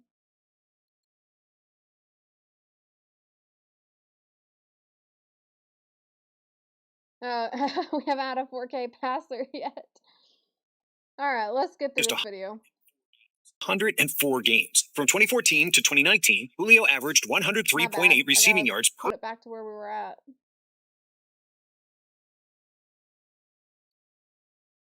When you thought he couldn't top that, he did. Week 14 in Lambeau Field. Monday Night Football. Freezing temperatures, national spotlight. Julio caught everything. Short routes, deep shots, crossers in traffic, 11 catches for 259 yards against a playoff-bound Packers team that threw everything at him. Julio finished the season with 104 catches and 1,593 yards, both first in the NFC and top 3 in the entire NFL. He had officially answered the question everyone was afraid to ask, even if the Falcons finished 6-10. So, that summer, the Falcons locked him in with a 5-year, $71.5 million extension with $47 million guaranteed. Atlanta wasn't building around Matt Ryan anymore. He says this is the team who is cursed. He truly believes the Atlanta Falcons are cursed, and you know, I think he might be right. I have another friend. Actually, it's Nick. Nick, the one who's the LeBron James fan. He's also was a Atlanta Falcons fan, and he thinks they're cursed as well. But I mean, I think between them, the Buffalo Bills.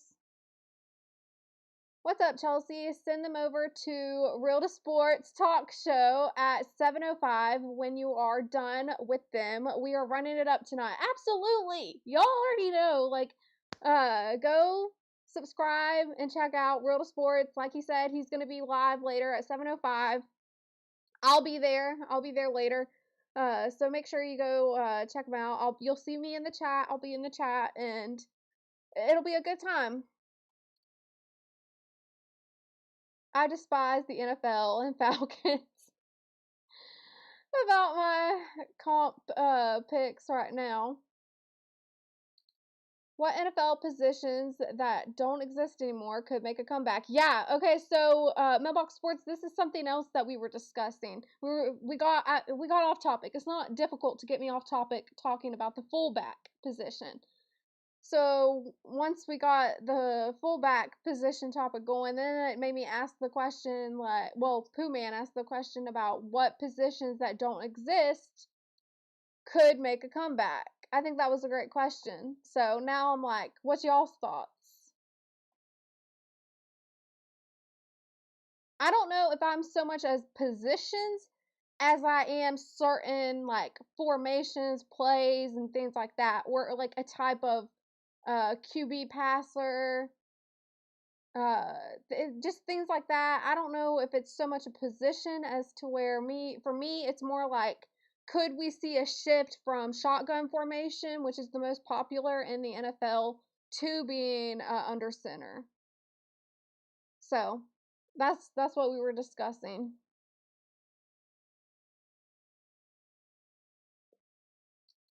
You know what? Well, I'm not going to get into that. Let me play the video, y'all. I could chit-chat away. I did get... So, me and Postman have talked about this before, too, is... I think he was most talkative in school, but I was also most talkative, I got most talkative in my yearbook. And it was because I talk sports. I was always talking about sports.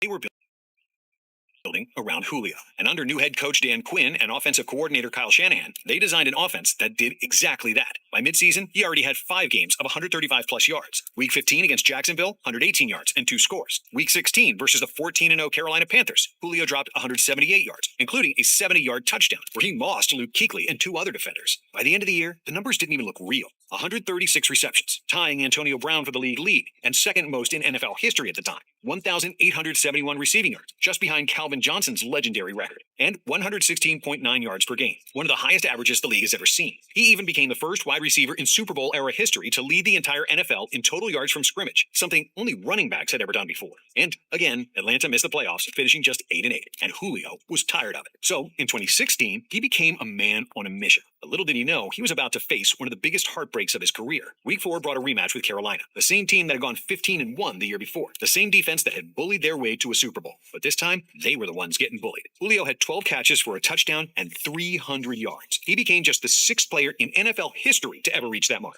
Despite missing 2 games, he finished the regular season with 83 receptions for 1,409 yards and 6 touchdowns, as Atlanta finally found themselves back in the playoffs. This is my thing with a wide receiver.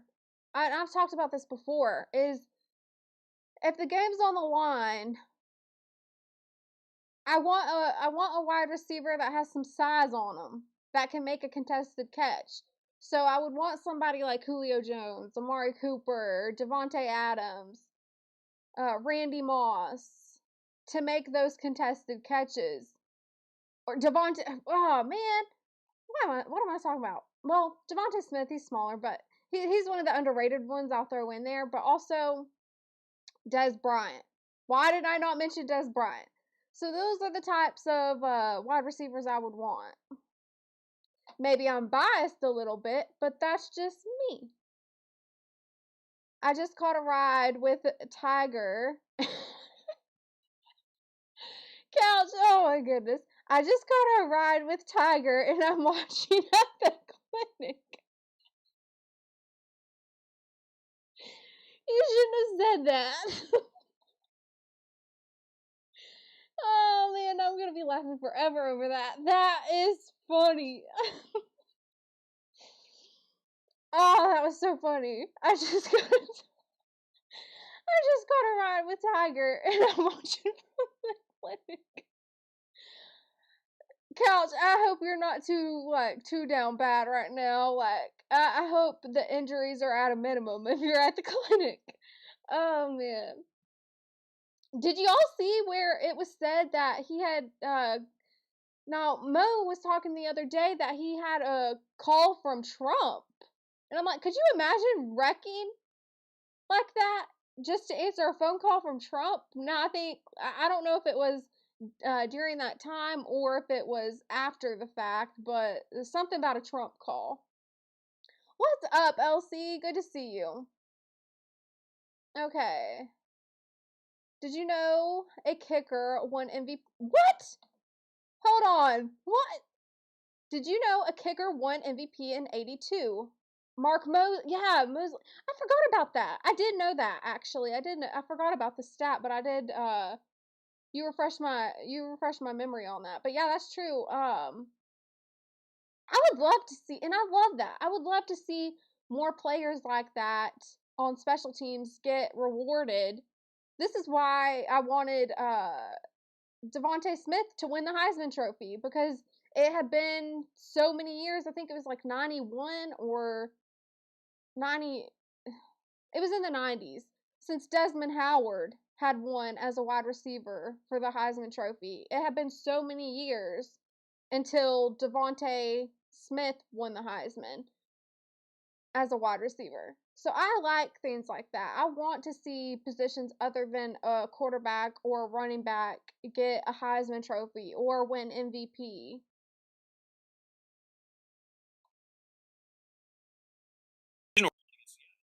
Round against Seattle, Julio scored a crucial touchdown to keep Atlanta rolling. But in the NFC Championship against Green Bay, he delivered one of the greatest postseason performances of the decade, with 9 catches, 180 yards, and 2 touchdowns. And on football's biggest stage against the New England Patriots, Julio Jones was otherworldly. Every time Matt Ryan needed a spark, he went to number 11, and Julio delivered. His toe-tapping sideline grab late in the fourth quarter might be one of the most spectacular catches in Super Bowl history. That catch should have been the moment. Yeah. Oh, I paused. Look at my pause game. Look at that pause game right there. This is what I'm talking about.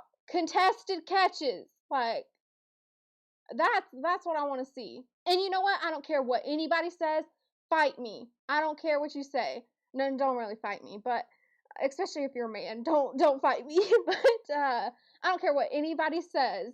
Des Bryant caught that ball. And the NFL later ruled it a catch. So you can't tell me nothing, okay? freeze game guru, right? That freeze game right there. That was amazing. I wasn't expecting that. LOL, nice pose. Yeah, look at that form. You know what? I'm a little biased with this one too, but there's been a few catches from Amari Cooper where I'm just like, wow, like we're talking Michael Jackson type of level with the footwork. It's just so impressive. And Devontae Smith as well. Devontae Smith is another one. I'm listing only Alabama players here, but what do you expect? Well, I'll list Devontae Adams too. But, like I said, what do you expect? Don't really fight me is wild. And I agree. Yeah. Don't really fight me on that, because especially if you're a man, okay? Okay. Let me go back to the video. Sealed Atlanta and Julio's first championship. Instead, a sack and a holding penalty pushed the Falcons out of field goal range. What followed became one of the most infamous collapses in sports history. New England stormed back from 28-3, and Julio's masterpiece was left buried under the rubble of heartbreak. Following such a devastating loss, the Falcons entered 2017 with more questions than answers. Every snap felt like a test of whether this team still had the heart to fight back. And right in the middle of that storm stood Julio Jones, still the focal point of every defensive coordinator's nightmares, still the freak of nature that broke coverages, ankles, and game plans alike. But through the first few weeks, he was oddly quiet. In fact, he didn't score his first touchdown until week 7. Then came week 12 against Tampa Bay, where Jones had 12 catches, 253 yards, and 2 touchdowns. He ripped off a 51-yard score on a simple crossing route. And just when the Buccaneers thought they'd finally figured him out, he caught a touchdown pass from wide receiver Mohamed Sanu. That performance made him the first player in NFL history with 3 games of catching 250-plus receiving yards. By year's end, Julio had once again stacked elite production, 88 catches, 1,444 yards, and yet only 3 touchdowns. It was the paradox of his greatness, the most unstoppable force in football, and somehow still underused when it mattered most. When the playoffs hit, Julio reminded everyone why he was built different. In the wild card round against the Rams, he carved up LA's secondary for 94 yards and a touchdown. Then, in the divisional round, came Philly, a defensive slugfest that came down to one final play, 4th down and goal with about a minute left. The entire season resting on one throw. Everyone in the stadium knew where the ball was going. Julio jumped up, got both hands on it, and the ball slipped through his fingers as he crashed to the turf, inches from glory. Oh, that's rough. That's painful. That's a painful one. Oh, that hurts. That cut deep. And it's so many years later. But seeing that, hearing that, that reopens the wound. Julio finished as the number 4 player in the NFL's top 100, voted by his peers. But for fans, that year captured everything about him. Dominant beyond measure, yet cursed by the smallest margins. When Julio was on the field, you were watching the closest thing the NFL had to a superhuman. And somehow, even that wasn't always enough. Julio started the 2018 season hot, with 18 catches for 169 yards in the opener against the defending Super Bowl champion Eagles, setting a new franchise record with his 40th career 100-yard game, breaking Roddy White's mark. Just a few weeks later, he went for 173 yards against Cincinnati, then 144 more against Tampa. However, by the midway point of the season, Julio's scoring drought had become impossible to ignore. 12 straight regular season games, including some from the year before, without a single touchdown. Then came week 9 in Washington. Midway through the game, Julio caught a screen pass, hit the Jets, stiff-armed a defender, and powered 35 yards downfield into the end zone. The drought was over. And from that point on, he went nuclear. In the final 8 games of the season, he scored 8 touchdowns. In Week 10 against Cleveland, Julio became the fastest player in NFL history to reach 10,000 career receiving yards, doing it in just 104 games. But while Julio soared, the Falcons crashed. Injuries ravaged the defense. The offensive line fell apart, and Atlanta stumbled to a 7-9 finish. And yet, at 30 years old, the age when most receivers begin to fade, Julio looked like he was just hitting his prime. So, just a day before the 2019 season kicked off, the Falcons gave Jones a 3-year, $66 million extension with $64 million guaranteed. No, this is what I'm talking about. Every time you hear me talk about the advancements of sports medicine and the physical therapy recovery, it's way better than it was back then. So now you're seeing more players have longevity with their careers. So it's really not a surprise that Julio was performing well at 30. At the time, the largest guarantee ever for a wideout. And from the moment the season began, he made sure everyone knew why. In Week 2 against the Eagles, he passed Roddy White again. LC, I hope you have a great day. Enjoy your day with your little hubby. I hope you guys have a great Easter break. I mean, I don't know if Do adults get Easter breaks? But whatever y'all got going on, I hope you have a good time.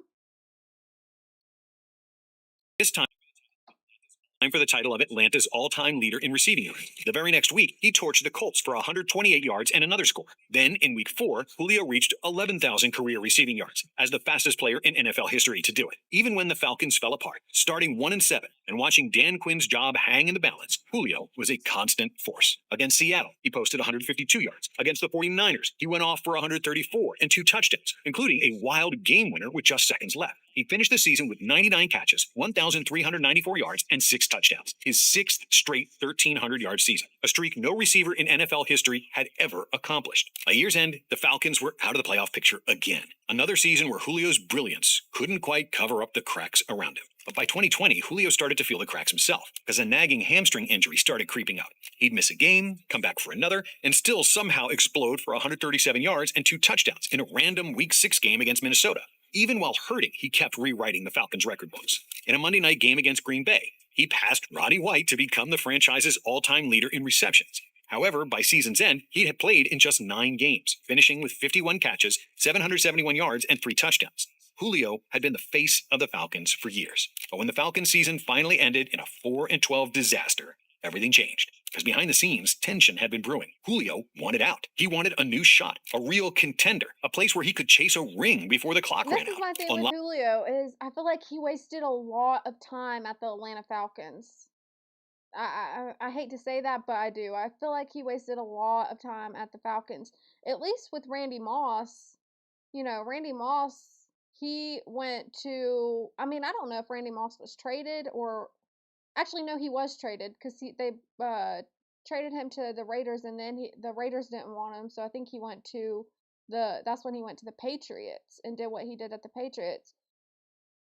But Julio, he's one. I wish he would have at least went to another team sooner rather than later.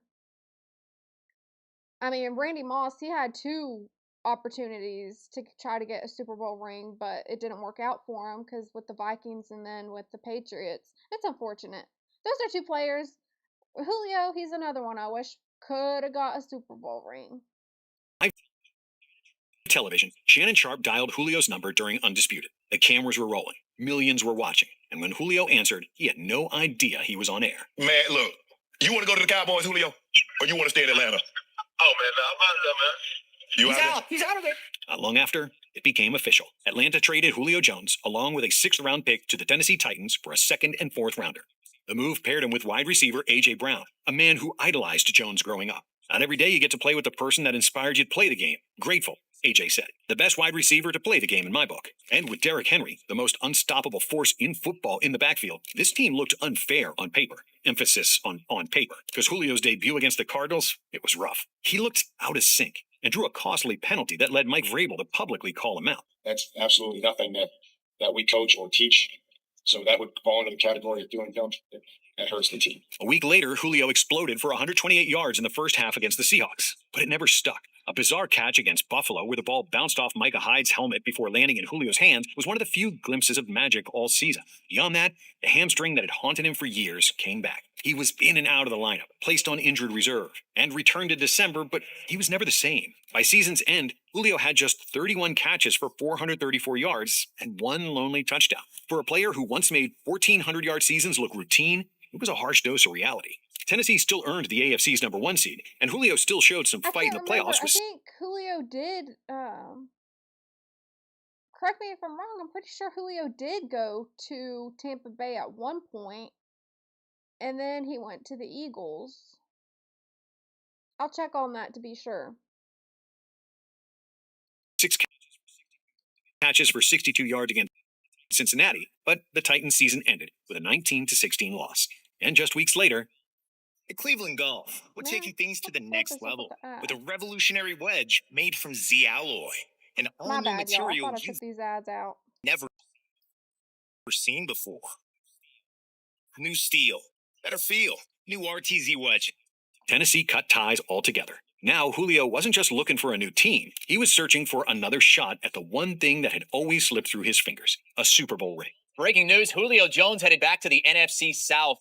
The former Falcons receiver is joining Tom Brady in Tampa. That's been Well, confirmed that by our answered Jonathan that question right there. I was just about to Google that. I thought he went to Tampa Bay for a little bit. Oh wait, you did say that. Julio should have went to Tampa Bay when Tom. Okay, wait. Yeah, well, Julio did go there. Pooh Man. I thought Julio did, but he didn't stay there long. I think after that he went to the Eagles as well. So he really was trying to get a Super Bowl ring at the end of his career. It just didn't work out. It's a one-year deal for the 7-time Pro Bowler who is now 33 years old. Julio catching passes from the greatest quarterback of all time. Both veterans chasing one last shot at glory. It was the kind of story that writes itself. And right out of the gate, it looked like the dream might come true. In week 1 against Dallas, Julio turned back the clock, hauling in a 48-yard bomb. But not long after, a partially torn PCL sidelined him for weeks. And when he did return, he was never quite the same. Still, even in limited action, Julio managed to make a bit of history, scoring the first ever touchdown in an NFL game played in Germany, a 31-yard strike from Brady against the Seahawks. Julio finished the regular season with 299 yards and 2 touchdowns in just 10 games. In the wild card round against Dallas, the same team he torched back in week 1, Julio led Tampa Bay with 74 yards and a touchdown, refusing to go quietly. But the Buccaneers fell 31-14, Brady retired for good, and Julio's chapter in Tampa quietly closed. In 2023, Jones signed with the Eagles, where his role was small, but the respect he commanded was enormous. Even cornerbacks half his age knew what he'd done. They remembered the man who used to dominate their heroes. In week 17, Julio gave fans one last glimpse of that greatness, catching 2 touchdowns against Arizona. It wasn't about the numbers anymore. It was about pride, about finishing on his own terms. But despite his endless greatness, Julio retired without a Super Bowl ring. So that begs the question, how good was Julio Jones actually? When you look back at the 2010s, you realize just how stacked that era was for wide receivers. Antonio Brown was rewriting the record books in Pittsburgh. DeAndre Hopkins was making impossible catches look routine in Houston. Odell Beckham Jr. turned sideline grabs into viral moments. And A.J. Green was silently dominating in Cincinnati. But Julio Jones wasn't part of that group.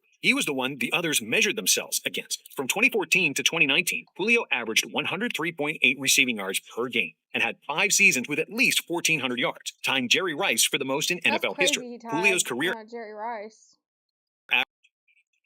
Average of 82.5 receiving yards per game stands out as one of the highest in NFL history. He became the fastest player in NFL history to reach 10,000 receiving yards, hitting that milestone in just 104 games. He broke every major receiving records in Falcons history. And yet, for all his accolades, Julio never needed theatrics. He wasn't just one of the best of his era. He was one of the most dominant receivers the NFL has ever seen. Jones didn't redefine the position through flash or personality. He did it through production, precision, and physicality, unlike any other. I really liked Julio. Okay, so let me go back up here because Real to Sports said something that I thought was a great question, but I do not know the answer to it.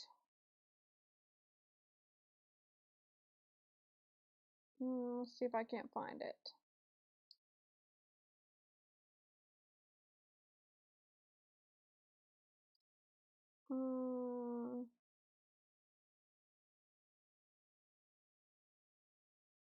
I might have went past it. Man, I might have. That question could have cleared out, but he had a really good question about something with a defensive player. Has a defensive player ever won MVP and something else you said? Defensive player of the year. I have no clue, but I could Google it.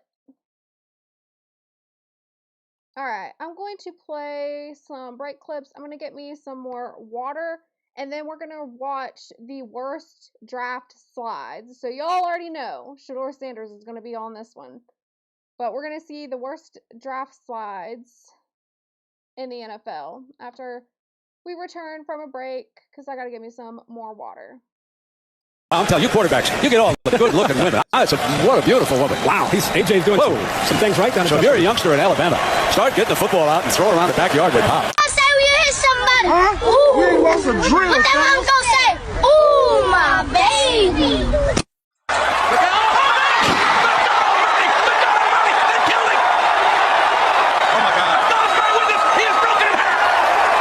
Are you in this game? Let him handle it. Let him handle it, Damon. Let him handle it. Let him handle it. You up, left him handling. Don't tell me nothing. You understand? Get shit off the fucking sideline. Push it on my. You don't push on my damn. This is what Travis Kelce did. This is what he did. That's Young Jock. He did Soldier Boy. This is Soldier Boy. This is Crank That. This is how you crank that, okay? This is Crank That. This is Young Jock. This is Young Jock, Rena. This is Young Jock. Travis Kelce did Crank That. This is Crank That. It's not the same thing. Are you stupid? Paper Swift still put him on the map, though. He's an 8-time Pro Bowler, Rena.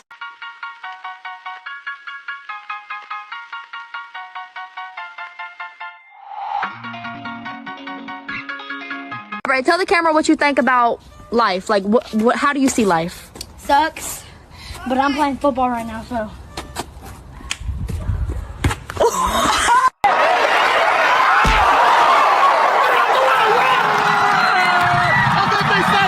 I knew how important this was for our team. Auntie, chill.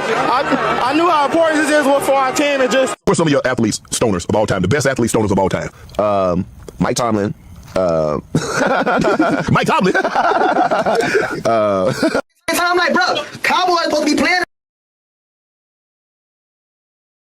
In NFL history to reach 10,000 receiving yards. We are back. Just had to get me some water real quick. I was thirsty, y'all. Moving on to the worst draft slides from the NFL.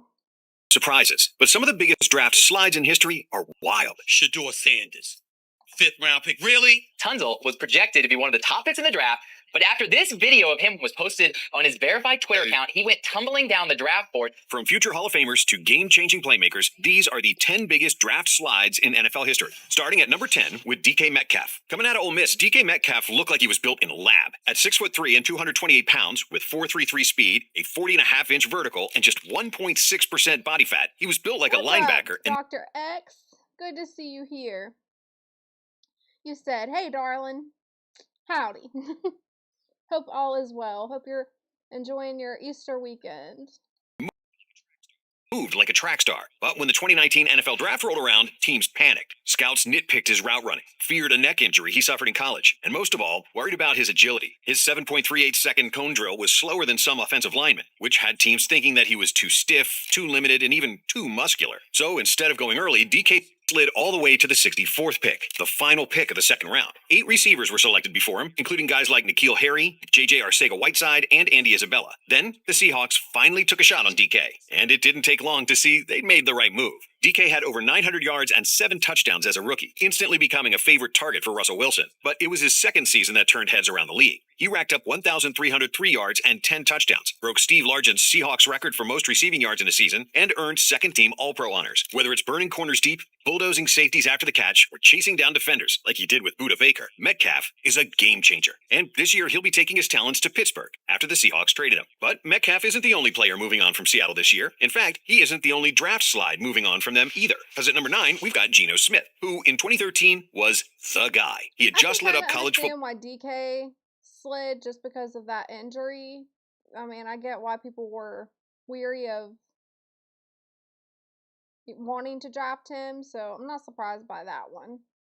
Ball West Virginia with over 4,200 yards, 42 touchdowns, and only 6 picks in his senior season. He was mobile, had a strong arm, and played with swagger. A lot of draft experts had him as the top quarterback in the class. Some projected him to go top 5, or even first overall. But when night 1 of the NFL Draft rolled around, Geno's moment never came. Only one quarterback went in the first round, E.J. Manuel to the Bills. Turns out there were several red flags that started popping up late in the pre-draft process. Some teams questioned Geno's football IQ and ability to read defenses. Others were reportedly turned off by his pre-draft interviews, saying he came off as unprepared or overconfident. It wasn't until pick 39, deep into the second round, that the New York Jets finally took him. The thing is, going to the Jets is basically I hate the argument of the confidence. I hate when they question the confidence. You need a quarterback to be confident.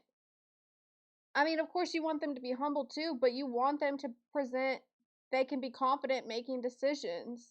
I don't understand why we criticize that, because they did that with Shador Sanders as well. Quarterback. Hell, Geno was thrown into a dysfunctional Jets offense and struggled early, only for turnovers, injuries, and drama to follow. After a locker room fight left him with a broken jaw in 2015, his time in New York was over. Up. You know, you can't talk. Wait. A locker room fight? I don't remember this. I'm trying to think about the locker room fight that happened. I don't remember that. I'm gonna have to look into that, y'all. I hope there's video. I'm not gonna lie. I kind of hope there's a video of that. Is that wrong of me to really want to know if there's a video of that? Surely to goodness there's some sort of footage on that. Tolerate that. You have a team and you have a bunch of side issues. You can't tolerate that. Most people assumed that was it, but he bounced around as a backup for the Giants, Chargers, and Seahawks, just trying to stay in the league. Then, out of nowhere, in 2022, Geno beat out Drew Lock for the Seahawks starting job and turned it into one of the most shocking comeback seasons in years. He threw for over 4,200 yards, 30 touchdowns, made the Pro Bowl, and led the Seahawks to the playoffs, and won NFL Comeback Player of the Year. So after years of doubt, Geno finally flipped the narrative. And now he's got a chance to do it again as the face of the new-look Raiders. Geno had to grind for nearly... He's now back with the Jets, y'all. This one's older video, but yeah, Geno didn't work out for him well with the Raiders, so now he's back with the Jets to beat it all. I did not know about the locker room fight, though. I did not know that someone broke his jaw in the locker room. A decade to earn respect. But at number 8, Lamar Jackson made the league regret passing on him almost instantly. Coming out of college, Lamar had put up video game numbers, won the Heisman Trophy, and was easily the most dangerous dual-threat QB in the draft. But teams questioned his mechanics, his accuracy, and whether his style of play would hold up in the NFL. They didn't trust a quarterback who had relied so much on his legs. Multiple teams even wanted him to switch positions and be a wide receiver instead. So draft night came, and 4 quarterbacks went in the top 10. Baker Mayfield, Sam Darnold, Josh Allen, and Josh Rosen. It wasn't until pick 32, the very last pick of the first round, that the Baltimore Ravens traded up to get Lamar. And what happened next? Pure magic. By year 2, Lamar Jackson was the unanimous NFL MVP, leading the league in touchdown passes and breaking the quarterback rushing record. He made All-Pro First Team, took the Ravens to the playoffs, and instantly became one of the faces of the league. He won his second MVP in 2023 and is now on the hunt for a championship ring. But while Lamar made teams question if he could play quarterback, at number 7, Lyle Collins made teams question if he'd even be allowed to play at all. Lamar Jackson, y'all know, I've said it before, he's one quarterback that I really wish could get a Super Bowl because of what he said at the draft whenever he finally got drafted. He said, they're going to get a Super Bowl out of me, talking about the Baltimore Ravens, and I want that so bad for him. Not as bad as I want it for the Dallas Cowboys and Dak Prescott, but if the Dallas is out, I have to have a second string, third string team to go for, right? So, you know, I'll put Lamar on that list. Heading into the 2015 NFL Draft, Lyle, who was an LSU offensive lineman at the time, was projected to go in the first round, maybe even top 15. He was big, athletic, and dominant in the SEC. But just days before the draft, everything changed. Police wanted to speak with Collins in connection to the tragic murder of a pregnant woman he had previously dated. He wasn't a suspect, he wasn't charged with anything, but the timing couldn't have been worse. The story... What? I didn't know about this story.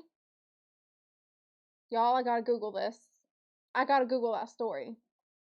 Broke during the final draft prep window, and GMs didn't want to risk a high pick on someone involved in an active investigation, even if it was just for questioning. As a result, Collins' draft stock completely collapsed. He went from first-round lock to undrafted. The investigation eventually concluded, and he was never charged or linked to any wrongdoing, but the damage was already done. However, as a free agent, Collins signed with the Dallas Cowboys, joining an already stacked offensive line. And from day one, he looked like the player everyone expected. He played multiple positions, eventually locking in as the starting right tackle and forming a dominant trio with Tyron Smith and Zach Martin. By 2019, he was regarded as one of the best tackles in the league and earned a 5-year, $50 million extension. But while Collins eventually found his footing in the league, at number 6, Brady Quinn never got the chance to. The Notre Dame star had a big arm, good size, great production, and the classic pocket passing ability NFL teams loved. Some experts had him going top 5, possibly even number 1 overall to the Raiders. He had the looks, the resume, and the hype. Everything pointed to Brady Quinn being a franchise quarterback. But once the draft actually started, things got awkward. The Raiders took Jamarcus Russell first overall, then went Calvin Johnson, then Joe Thomas. Then another team passed, and another, and another. And as the picks rolled in, Brady Quinn kept sitting there in the green room, live on TV, with the cameras locked on his face. It wasn't until the 22nd overall pick when the Cleveland Browns traded back into the first round to finally take him. But unfortunately, Quinn never found his footing in Cleveland. He spent most of his time backing up Derek Anderson, only started 12 games across 3 seasons, and never looked like the star everyone expected. By 2010, he was traded to the Broncos, then he bounced around to teams like the Chiefs, Seahawks, and Rams, but never became a full-time starter again. He didn't just fall down the board, he fell out of the spotlight entirely. But the same can't be said about the player at number 5. It's Randy Moss. If you have a chance to take generational talent,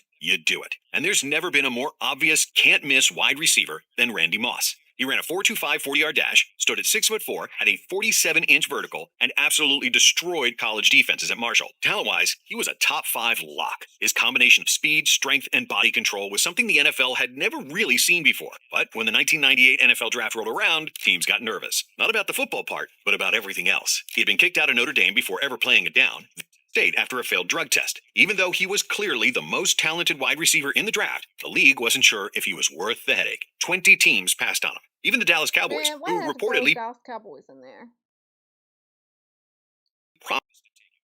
promised to take him, but pulled a last-minute pivot and left him hanging. Then, at pick 21, the Minnesota Vikings rolled the dice, and what came next was pure domination. Moss put up 1,313 yards and 17 touchdowns as a rookie, made the Pro Bowl, turned the Vikings into one of the scariest offenses in league history, and burned every single team that thought they were smart for passing on him. He finished his career with over 15,000 yards, 156 touchdowns, 4 first-team All-Pros, and a first-ballot Hall of Fame jacket. He was so dominant, so explosive, and so impossible to stop, they had to turn his name into a verb. You got mossed. And boy, was that a highlight reel you did not want to end up on. He redefined the receiver position. Now, at number 4, we've got a lineman who redefined what a draft day disaster looks like. Because it's not every day that an offensive lineman is projected to go number 1 overall. But at 6'5", 310 pounds with freaky athleticism and smooth footwork, Laramie Tunsil was expected to do just that. That was until just minutes before the draft started, when a tweet hit Laramie's own Twitter account. See, someone hacked into his account and posted a video of him wearing a gas mask connected to a bong. And just like that, Tunsil's stock free fell. Teams weren't sure what they were looking at, who leaked it, or whether more was coming.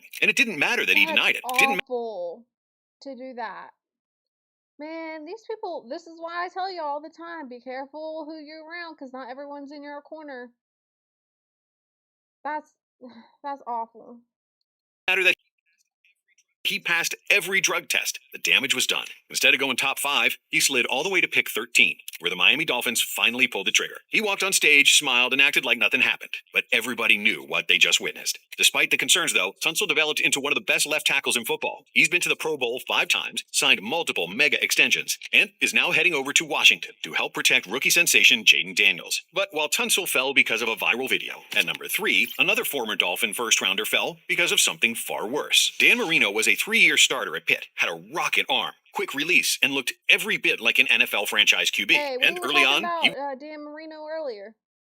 was in the mix with guys like John Elway and Jim Kelly. But then his senior year happened. He threw 17 interceptions, Pitt lost a few key games, and suddenly the questions started. Whispers spread about his work ethic and his off-the-field issues, most notably drug use. But here's the thing, they were just rumors. Nothing was ever proven. All it took was a few doubts for Marino's draft stock to slip. In one of the most stacked QB classes of all time, 6 quarterbacks were taken in the first round, and Marino was the 6th.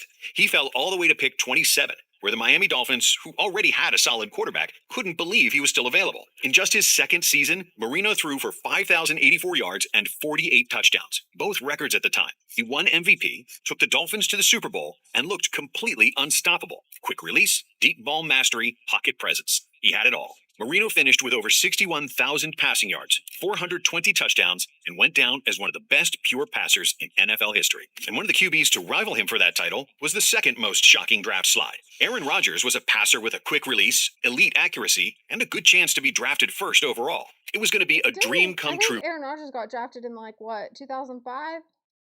For him.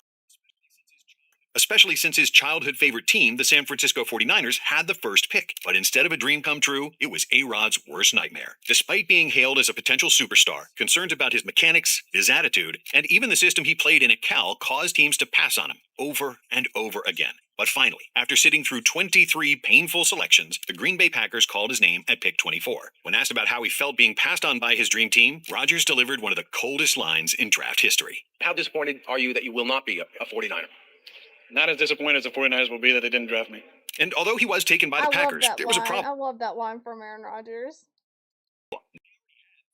They already had 3-time MVP, Super Bowl winning, living legend Brett Favre at quarterback, meaning Rodgers had to wait his turn. But after 3 years, he finally got his chance, and A-Rod made the most of it. Rodgers won 4 MVPs. He threw for over 59,000 yards, nearly 500 touchdowns, and led the Packers to a Super Bowl win. Not as disappointed as they're gonna be. Yeah, he was right. And finally, the one we all knew was coming. No, it is argued, though, that is the case, because I don't think Aaron Rodgers could ever beat the 49ers in a playoff game. But if you if you take into consideration his success, like his stats and winning a Super Bowl with Green Bay, I mean, it could be argued, but just throwing that in there, that those San Francisco 49ers fans will argue with you and tell you, well, he never beat us, so was it a loss? Draft slide in NFL history. Number 1, Shedeur Sanders, a man who was supposed to be a first-round lock. Just a few months before the draft, many people thought it was likely that he'd get drafted 2nd overall by the Browns. And Cleveland did end up taking Shedeur, just 142 picks later than expected. So what went wrong? Well, being Deion's son is a gift and a curse. In the pre-draft process, Deion made it clear that there were certain teams he didn't want to draft his son. That's my son. I'm not going to let my son get down in no foolishness. It's not like who I would like for him to play for. It's a couple teams that I won't allow him to play for. So it's not. I mean, I get why people got upset about that with Deion Sanders, but again, I mean, that's just him being a father, wanting what's best for his son. I don't see nothing wrong with that. Again, maybe I'm biased. Maybe I'm biased a little bit. That's just me. Like that. But this is my profession. I know what's behind the curtain. To make matters worse, when Shedeur arrived to meetings, he was reportedly cocky and unprepared. But even deeper than that, Shedeur is extremely popular and attracts a lot of media coverage, which you'd think would be great. However, that's actually worked against Sanders because teams didn't view him as a starting quarterback, and they didn't want a media frenzy surrounding a backup whose job is often to work in the shadows and help the starter prepare. They didn't so want when draft it, night, but that's what they're getting, because what's the whole topic right now? It doesn't matter if Deshaun Watson gets that starting position. They're still going to be talking about Deion Sanders' son. They're still going to be talking about Shedeur Sanders. That's what you get. rolled around, it became harder and harder to find a fit for Shedeur, and he had potentially the worst fall in NFL history. The whole thing was live streamed with his family and a crowd of reporters surrounding him, but his moment never came on day 1 or even day 2. It got so wild that even President Donald Trump tweeted about it, saying, "What is wrong with NFL owners? Are they stupid?" Deion Sanders was a great football player and was even greater in the NFL. He also is a very good coach, streetwise and smart. Therefore, Shedeur, his quarterback son, has phenomenal genes and is all set for greatness. He should be picked immediately by a team that wants to win. Good luck, Shedeur, and say hello to your wonderful father. And if you thought things couldn't get any worse, on day 3, he received a prank call from the 21-year-old son of Falcons defensive coordinator Jeff Ulbrich. But you're going to have to wait a little bit longer, man. Okay. Sorry about that. Y'all remember Finally, that? after You remember days- that prank call? That's so wrong. That's so messed up.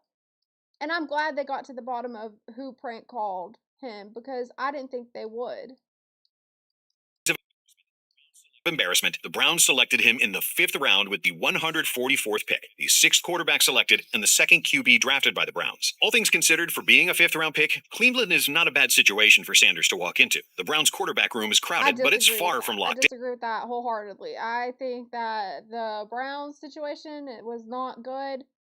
Clearly, this is an old video, but under Stefanski, like, no shade to Stefanski, but I just didn't think that was a good environment for a rookie QB to, like, sit under. I would rather his talents be taken somewhere else, like the Dallas Cowboys, where he could sit under, like, Dak Prescott or someone like that, versus what he's getting at the Browns. Now, if Deshaun Watson performs well and Shedeur Sanders can learn from Deshaun, I won't be as mad about him being at the Browns, but I'm just going to have to wait and see. What's up, Willie? Good to see you here. Right now, Shedeur is battling it out with Kenny Pickett, Joe Flacco, Dylan Gabriel, and an injured Deshaun Watson. So if Shedeur comes into training camp locked in, quickly picks up the playbook and shows leadership, and most importantly, lets his arm do the talking, there's no reason he can't become the starter. If you enjoyed this video, stick with Blitz. Alright, there's that one. The worst draft slides.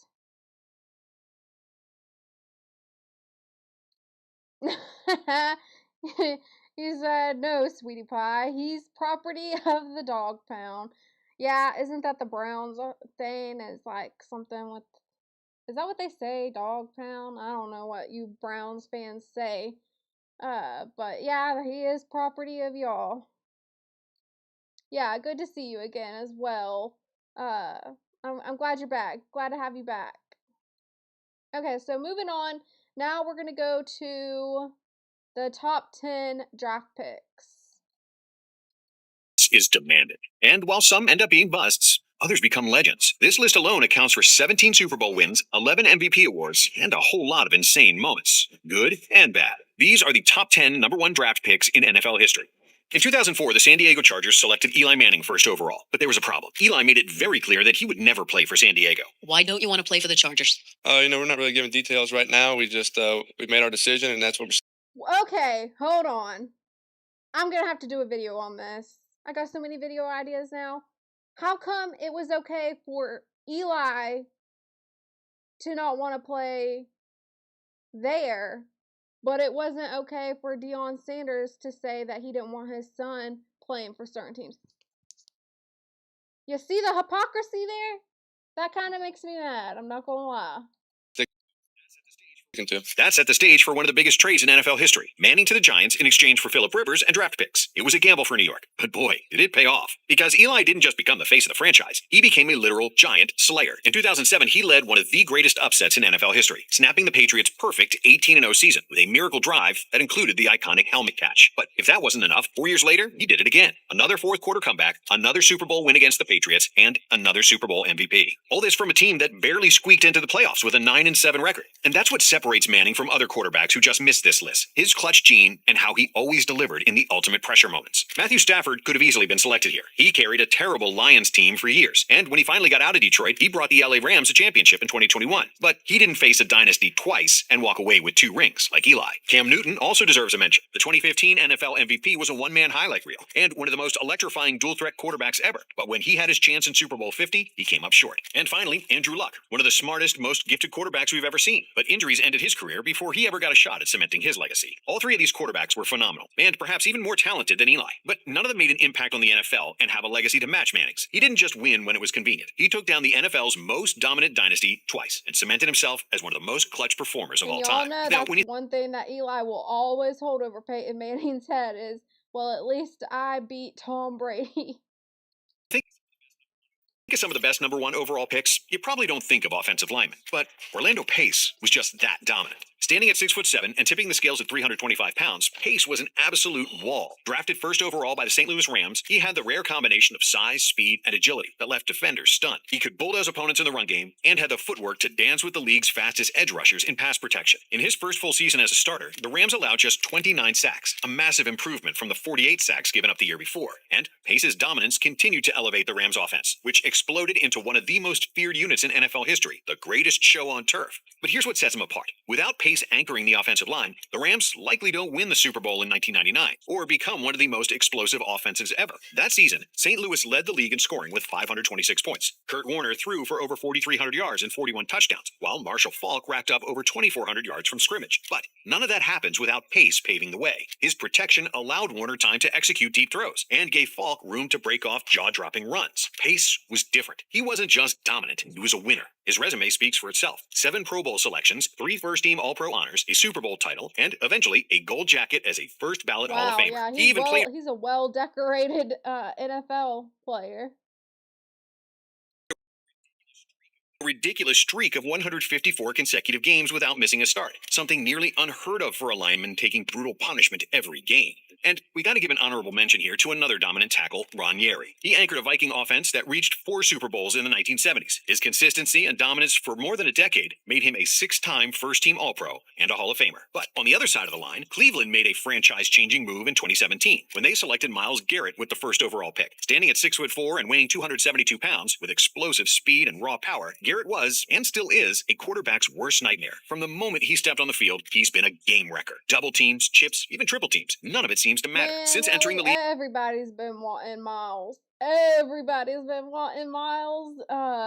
Since they restructured his contract, everyone was thinking he's going on the market, and I'm like, nah, he's staying put.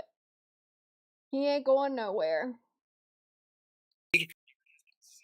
Garrett has consistently terrorized offenses, recording double-digit sacks every season except his rookie year. In Week 3 of the 2021 season, he obliterated the Chicago Bears offensive line, setting a Browns franchise record with 4.5 sacks in a single game. But that was just the beginning, because by Week 7 of the 2023 season against the Colts, Garrett wrote his name in NFL history, becoming the first player to record 14 or more sacks in 4 consecutive seasons. And he capped it off by winning Defensive Player of the Year, a long overdue award for a player who had been haunting quarterbacks for years. In 2024, he became the 4th fastest player in history to reach 100 sacks. This past season, did y'all see where Jamar Chase got upset? And I don't blame Jamar Chase for getting upset about this. I really don't. Because they literally stopped the game because Myles Garrett reached a certain milestone, a certain stat. I can't remember what the stat was that he reached. But he reached a certain stat and they stopped the game. And Jamar Chase had some really good thoughts on that. He was like, we don't do that for anyone else, so why are we doing that? Unless we're making it a normal thing to where we're going to stop the game for people who reach certain milestones in their career, then we don't need to be doing that. We don't need to be stopping games. Okay, 25 sacks on the year. That's what it was. But I agree with Jamar Chase on that. Like, we shouldn't be stopping games for that. But it was impressive. Like, obviously, I don't hate on Myles Garrett getting rewarded. But if we're going to do that, it needs to be across the board. It needs to be for all the players. And obviously, they're not going to do that. So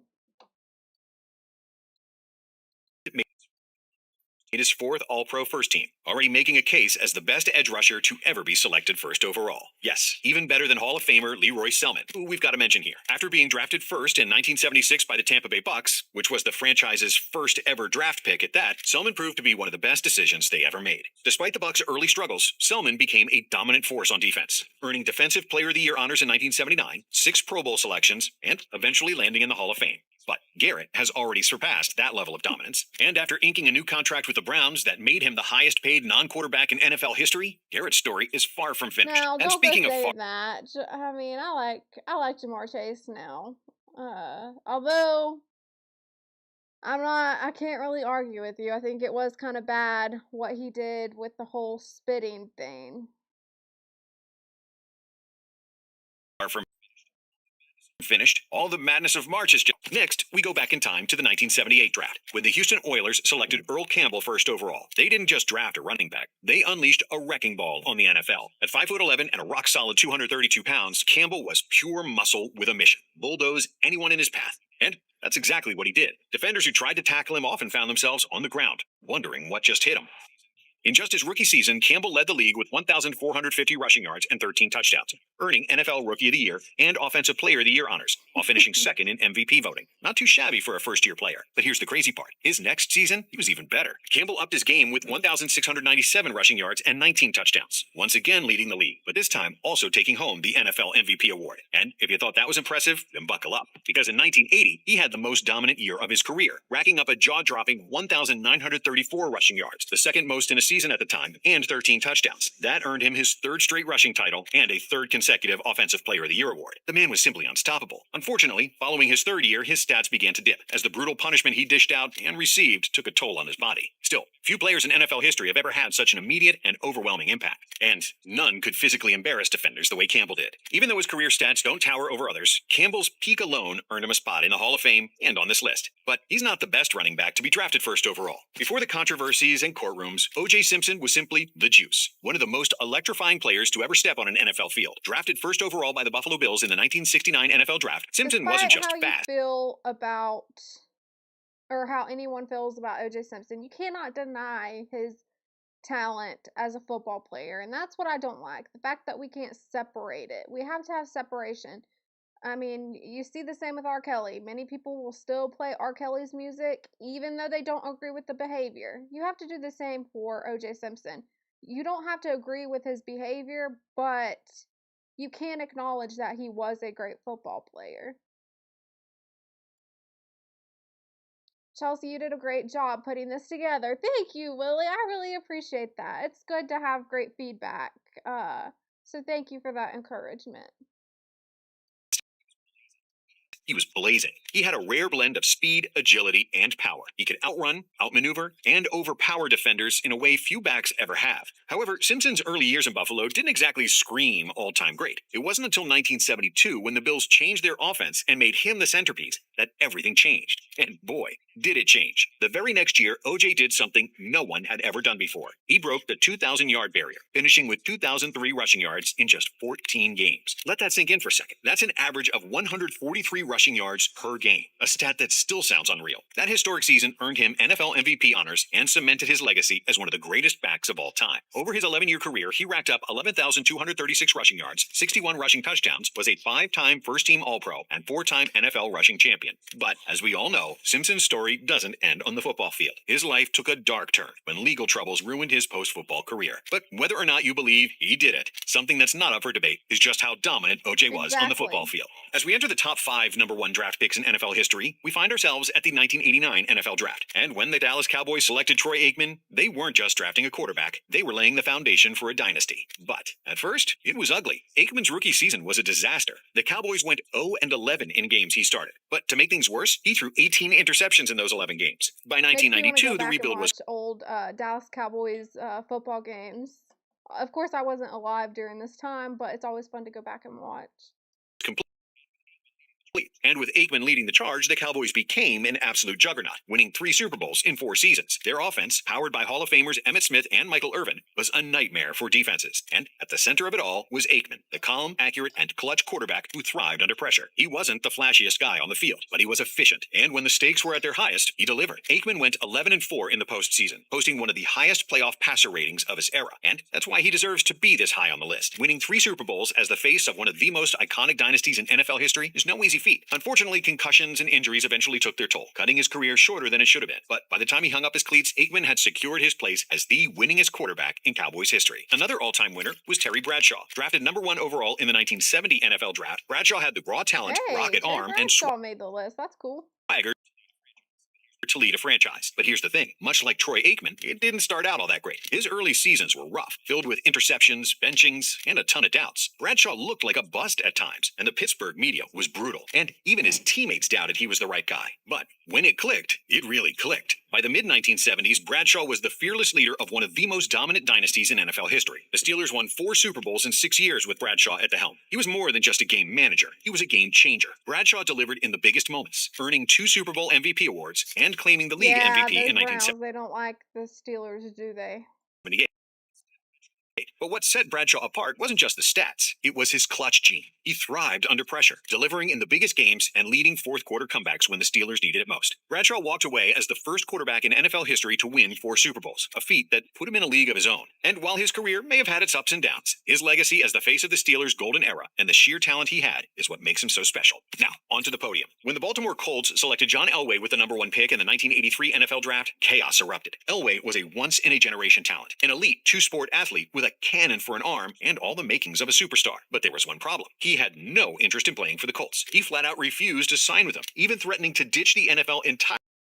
We have another one on the list. So you had not only Eli, John Elway, but also you had Deion Sanders talk about they didn't want to play for certain teams. What's wrong with that? That's their opinion. They're entitled to it. Y'all, that got me heated all over again. What's up, Eric Jordan? Good to see you here. Thank you for showing up.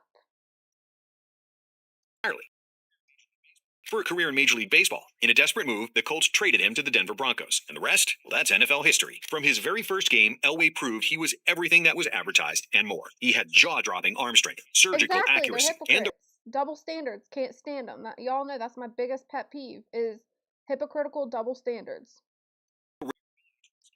rare ability to escape pressure with his legs, making him one of the most dynamic quarterbacks the league had ever seen. But Elway's career wasn't all smooth sailing. He led the Broncos to 3 Super Bowls in the 80s, but walked away empty-handed each time. The losses were brutal, and the media labeled him as a quarterback who just couldn't win the big one. That narrative changed in the late 90s, when Denver built a powerhouse around him. With Terrell Davis in the backfield and a dominant defense, Elway finally had the pieces he needed. In Super Bowl 32, he made one of the most iconic plays in NFL history, a helicopter spin into defenders on a critical third down run. That gutsy play helped the Broncos clinched the title, earning Elway his first ring. But he wasn't done. Just a year later, he was back in the Super Bowl, where he dominated, earning himself the Super Bowl MVP. But rather than attempting a three-peat, Elway decided to go out on top, announcing his retirement from football. That's John Elway finished his career just go out on top. with 51,475 passing yards, 300 touchdowns, and 148 career wins, making him one of the most accomplished quarterbacks in NFL history. He was inducted into the Pro Football Hall of Fame in 2004, but his legacy didn't stop there. As an executive for the Broncos, he helped build the team that won Super Bowl 50, proving he could lead Denver to championships both on and off the field. Now, you'd probably expect all three top guys on this list to be quarterbacks, because plain and simple, quarterback is the most important position in the game. However, defensive end Bruce Smith was so dominant, he deserves every bit of the number 2 spot on this list. Drafted number 1 overall in the 1985 NFL Draft by the Buffalo Bills, Smith was on a clear path to make history. Standing at 6'4" and 265 pounds, he was a freak of nature. His explosive first step, relentless motor, and sheer power made him virtually unblockable, and his stats back that up. Over his career, Smith racked up 200 sacks, the most in NFL history, along with 8 first-team All-Pro selections and 2 Defensive Player of the Year awards. But Smith's greatness wasn't just about individual awards. He was the defensive cornerstone of a Buffalo Bills team that made 4 straight Super Bowl appearances in the early 90s. In Super Bowl 25, Smith delivered one of the game's biggest plays, sacking Giants quarterback Jeff Hostetler in the end zone for a safety. The Bills fell just short, but Smith's dominance was on full display. His greatest asset was his longevity and consistency. Even into his late 30s, Smith was still terrorizing quarterbacks and setting the gold standard for defensive excellence. That's what's earned him this spot on the list. No matter how much he slowed down and how much film teams had on him, nobody could stop it. Now, before we get to the top pick, let's give some respect to a player who defined toughness in the early NFL, Chuck Bednarik. Drafted number 1 overall in 1949, Bednarik was a two-way legend for the Philadelphia Eagles, playing both center and linebacker. They called him Concrete Charlie, and for a good reason. His bone-crunching hits were the stuff of nightmares, and his devastating tackle on Frank Gifford remains one of the most iconic moments in NFL history. A 6-time first-team All-Pro, 2-time NFL champion, and a Hall of Famer, Bednarik was a beast and was feared by every player. But the NFL was so different back then, and many of his stats weren't even recorded, so it was hard to justify putting him on this list. Now, we started this list with a Manning, so it's only right we end with one too. The greatest first overall pick of all time is quarterback Peyton Manning. But after being selected first in the 1998 draft by the Indianapolis Colts, Manning didn't exactly hit the ground running. In his rookie season, he threw 28 interceptions, a rookie record that still stands to this day. That's But rather than let that Manning set a record like that, at least he had success afterwards to make up for it. Shake him.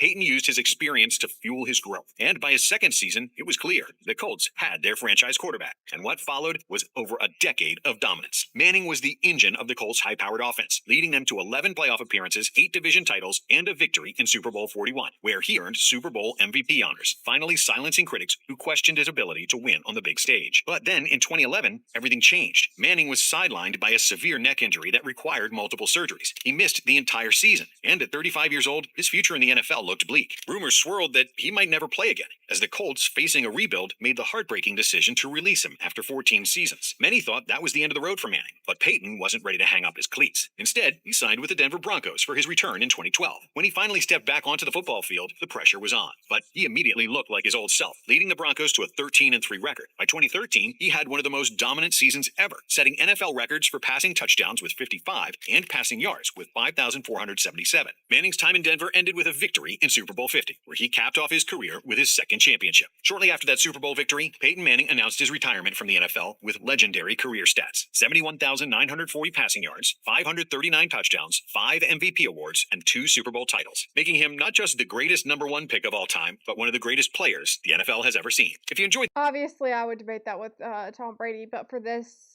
type of video, I do get why they put him number 1. I like this. I liked it, and I was happy for Peyton Manning after being released to win a Super Bowl with the Broncos. I'm not mad at that.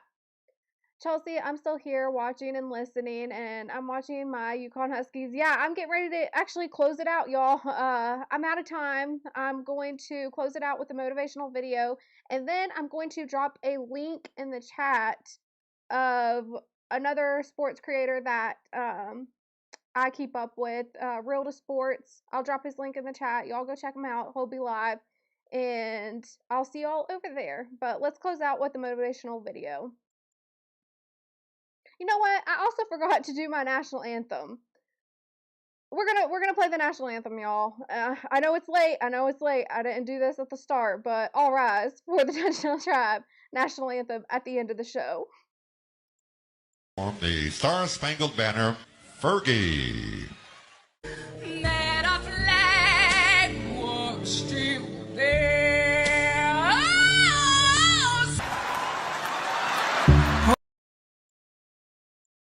My bad, y'all, for not playing that. Okay, let's close out with the motivational video now.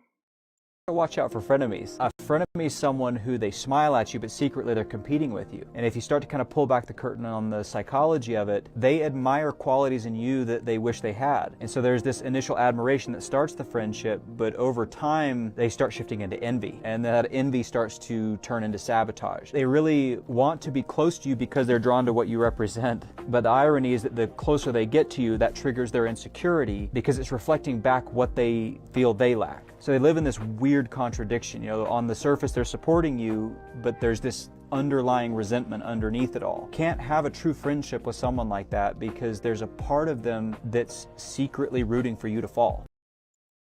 I've played this one before, but you know, you got to be careful about who you think's in your corner. And it's like I said throughout these videos that I played, with the ones who dropped in the draft, you have to be careful who's in your corner because not everybody wants to see you win or succeed, and they will find ways to hurt you. So be careful. Be careful about what you say, what you do, and who you're around. Okay, yeah, Eric Jordan, that one, with the Fergie national anthem. I have definitely dealt with that before, right, CDT? Right? Let's play it again. Let's play it again, y'all. One more time. Watch out for frenemies. A frenemy is someone who they smile at you, but secretly they're competing with you. And if you start to kind of pull back the curtain on the psychology of it, they admire qualities in you that they wish they had. And so there's this initial admiration that starts the friendship, but over time they start shifting into envy. And that envy starts to turn into sabotage. They really want to be close to you because they're drawn to what you represent. But the irony is that the closer they get to you, that triggers their insecurity because it's reflecting back what they feel they lack. So they live in this weird contradiction. You know, on the surface they're supporting you, but there's this underlying resentment underneath it all. Can't have a true friendship with someone like that because there's a part of them that's secretly rooting for you to fall. Watch out for frenemies. And you know, this is another thing too. This is why I'm careful about who I say things to, and even on this space, like obviously I love my chat, but I mean, I can't be trusting of everybody, right? That would be naive of me to trust everybody, and not to say that I haven't done that in the past, because I have. I think we've all been there at times where we opened up to people that we shouldn't have. But you have to be careful. You have to be careful with it because they will use things against you to try to bring you down. They secretly act like they want to see you win, but they don't. And you know, this most recent time with this one person, on YouTube. Like, I had seen them before, but I was weary of subscribing to them. And I'm so glad that I never subscribed to them after I seen how they treated people that I care about. I don't go for that. I don't stand for that. And it just, that one, I think that one taught me a hard lesson of, okay, I can't be open to everybody on here because not everybody wants to see you win. Great one, Derek. Trust no one until they prove themselves true. Yep, that's the truth, Derek. Trust nobody until they prove themselves. Like, obviously, the ones that I've developed a relationship with, they've proven themselves to me, but I can't trust everybody. My generation calls them backstabbers, right? Oh, okay. LOL, Chelsea, we watched it happen in real time. CDT, you know, I'm not naming names, obviously, but we both know what I'm talking about here, because I'm telling you, that one taught me a lesson, because I was just like, to see you get treated like that, I was like, oh, heck no. I was like, if somebody can do CDT beats like that, anybody, like, you can't trust anybody. All right, we're going to close it out.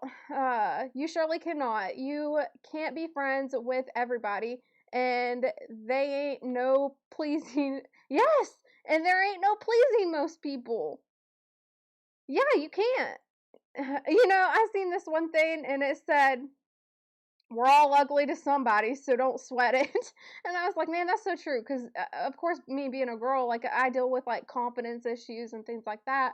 But it's like, you know, there's no pleasing everybody. You're not going to be pretty to everybody. There's always going to be something that they nitpick or that's not good enough. Or they could just secretly be jealous and they don't want to see you win. Yeah, I mean, you just never know the situation. So that's why you got to be careful about who you surround yourself with. But we're going to close it out here, guys. And I dropped the link to Real to Sports, I believe. Didn't I drop it? Let me double check. Yeah, okay. I dropped the link to Real to Sports, and that's where I'll be after this. And then if CDT Beats is live, I'll be there too. And I think we'll have Coop doing movie night, so in the Discord. So y'all, there's all that information. Do with it what you want. Hope to see you at Real to Sports after this. You deal, Derek, you deal with confidence issues? Yeah, I think everybody, especially girls, everybody deals with confidence issues, but especially girls, they get insecure. Take care, Chelsea. Thank you, CDD Beats. I appreciate that. I'll try my best. Okay, later, y'all. Oh, let me say bye, Touchdown Tribe. I always forget to call y'all the Touchdown Tribe sometimes. I'm trying to be better about that. I know that last night we let the liquor talk, but baby, something's telling me this ain't over yet. I know that last night we let the liquor talk, but baby, something's telling me this ain't over yet. I know that last night we let the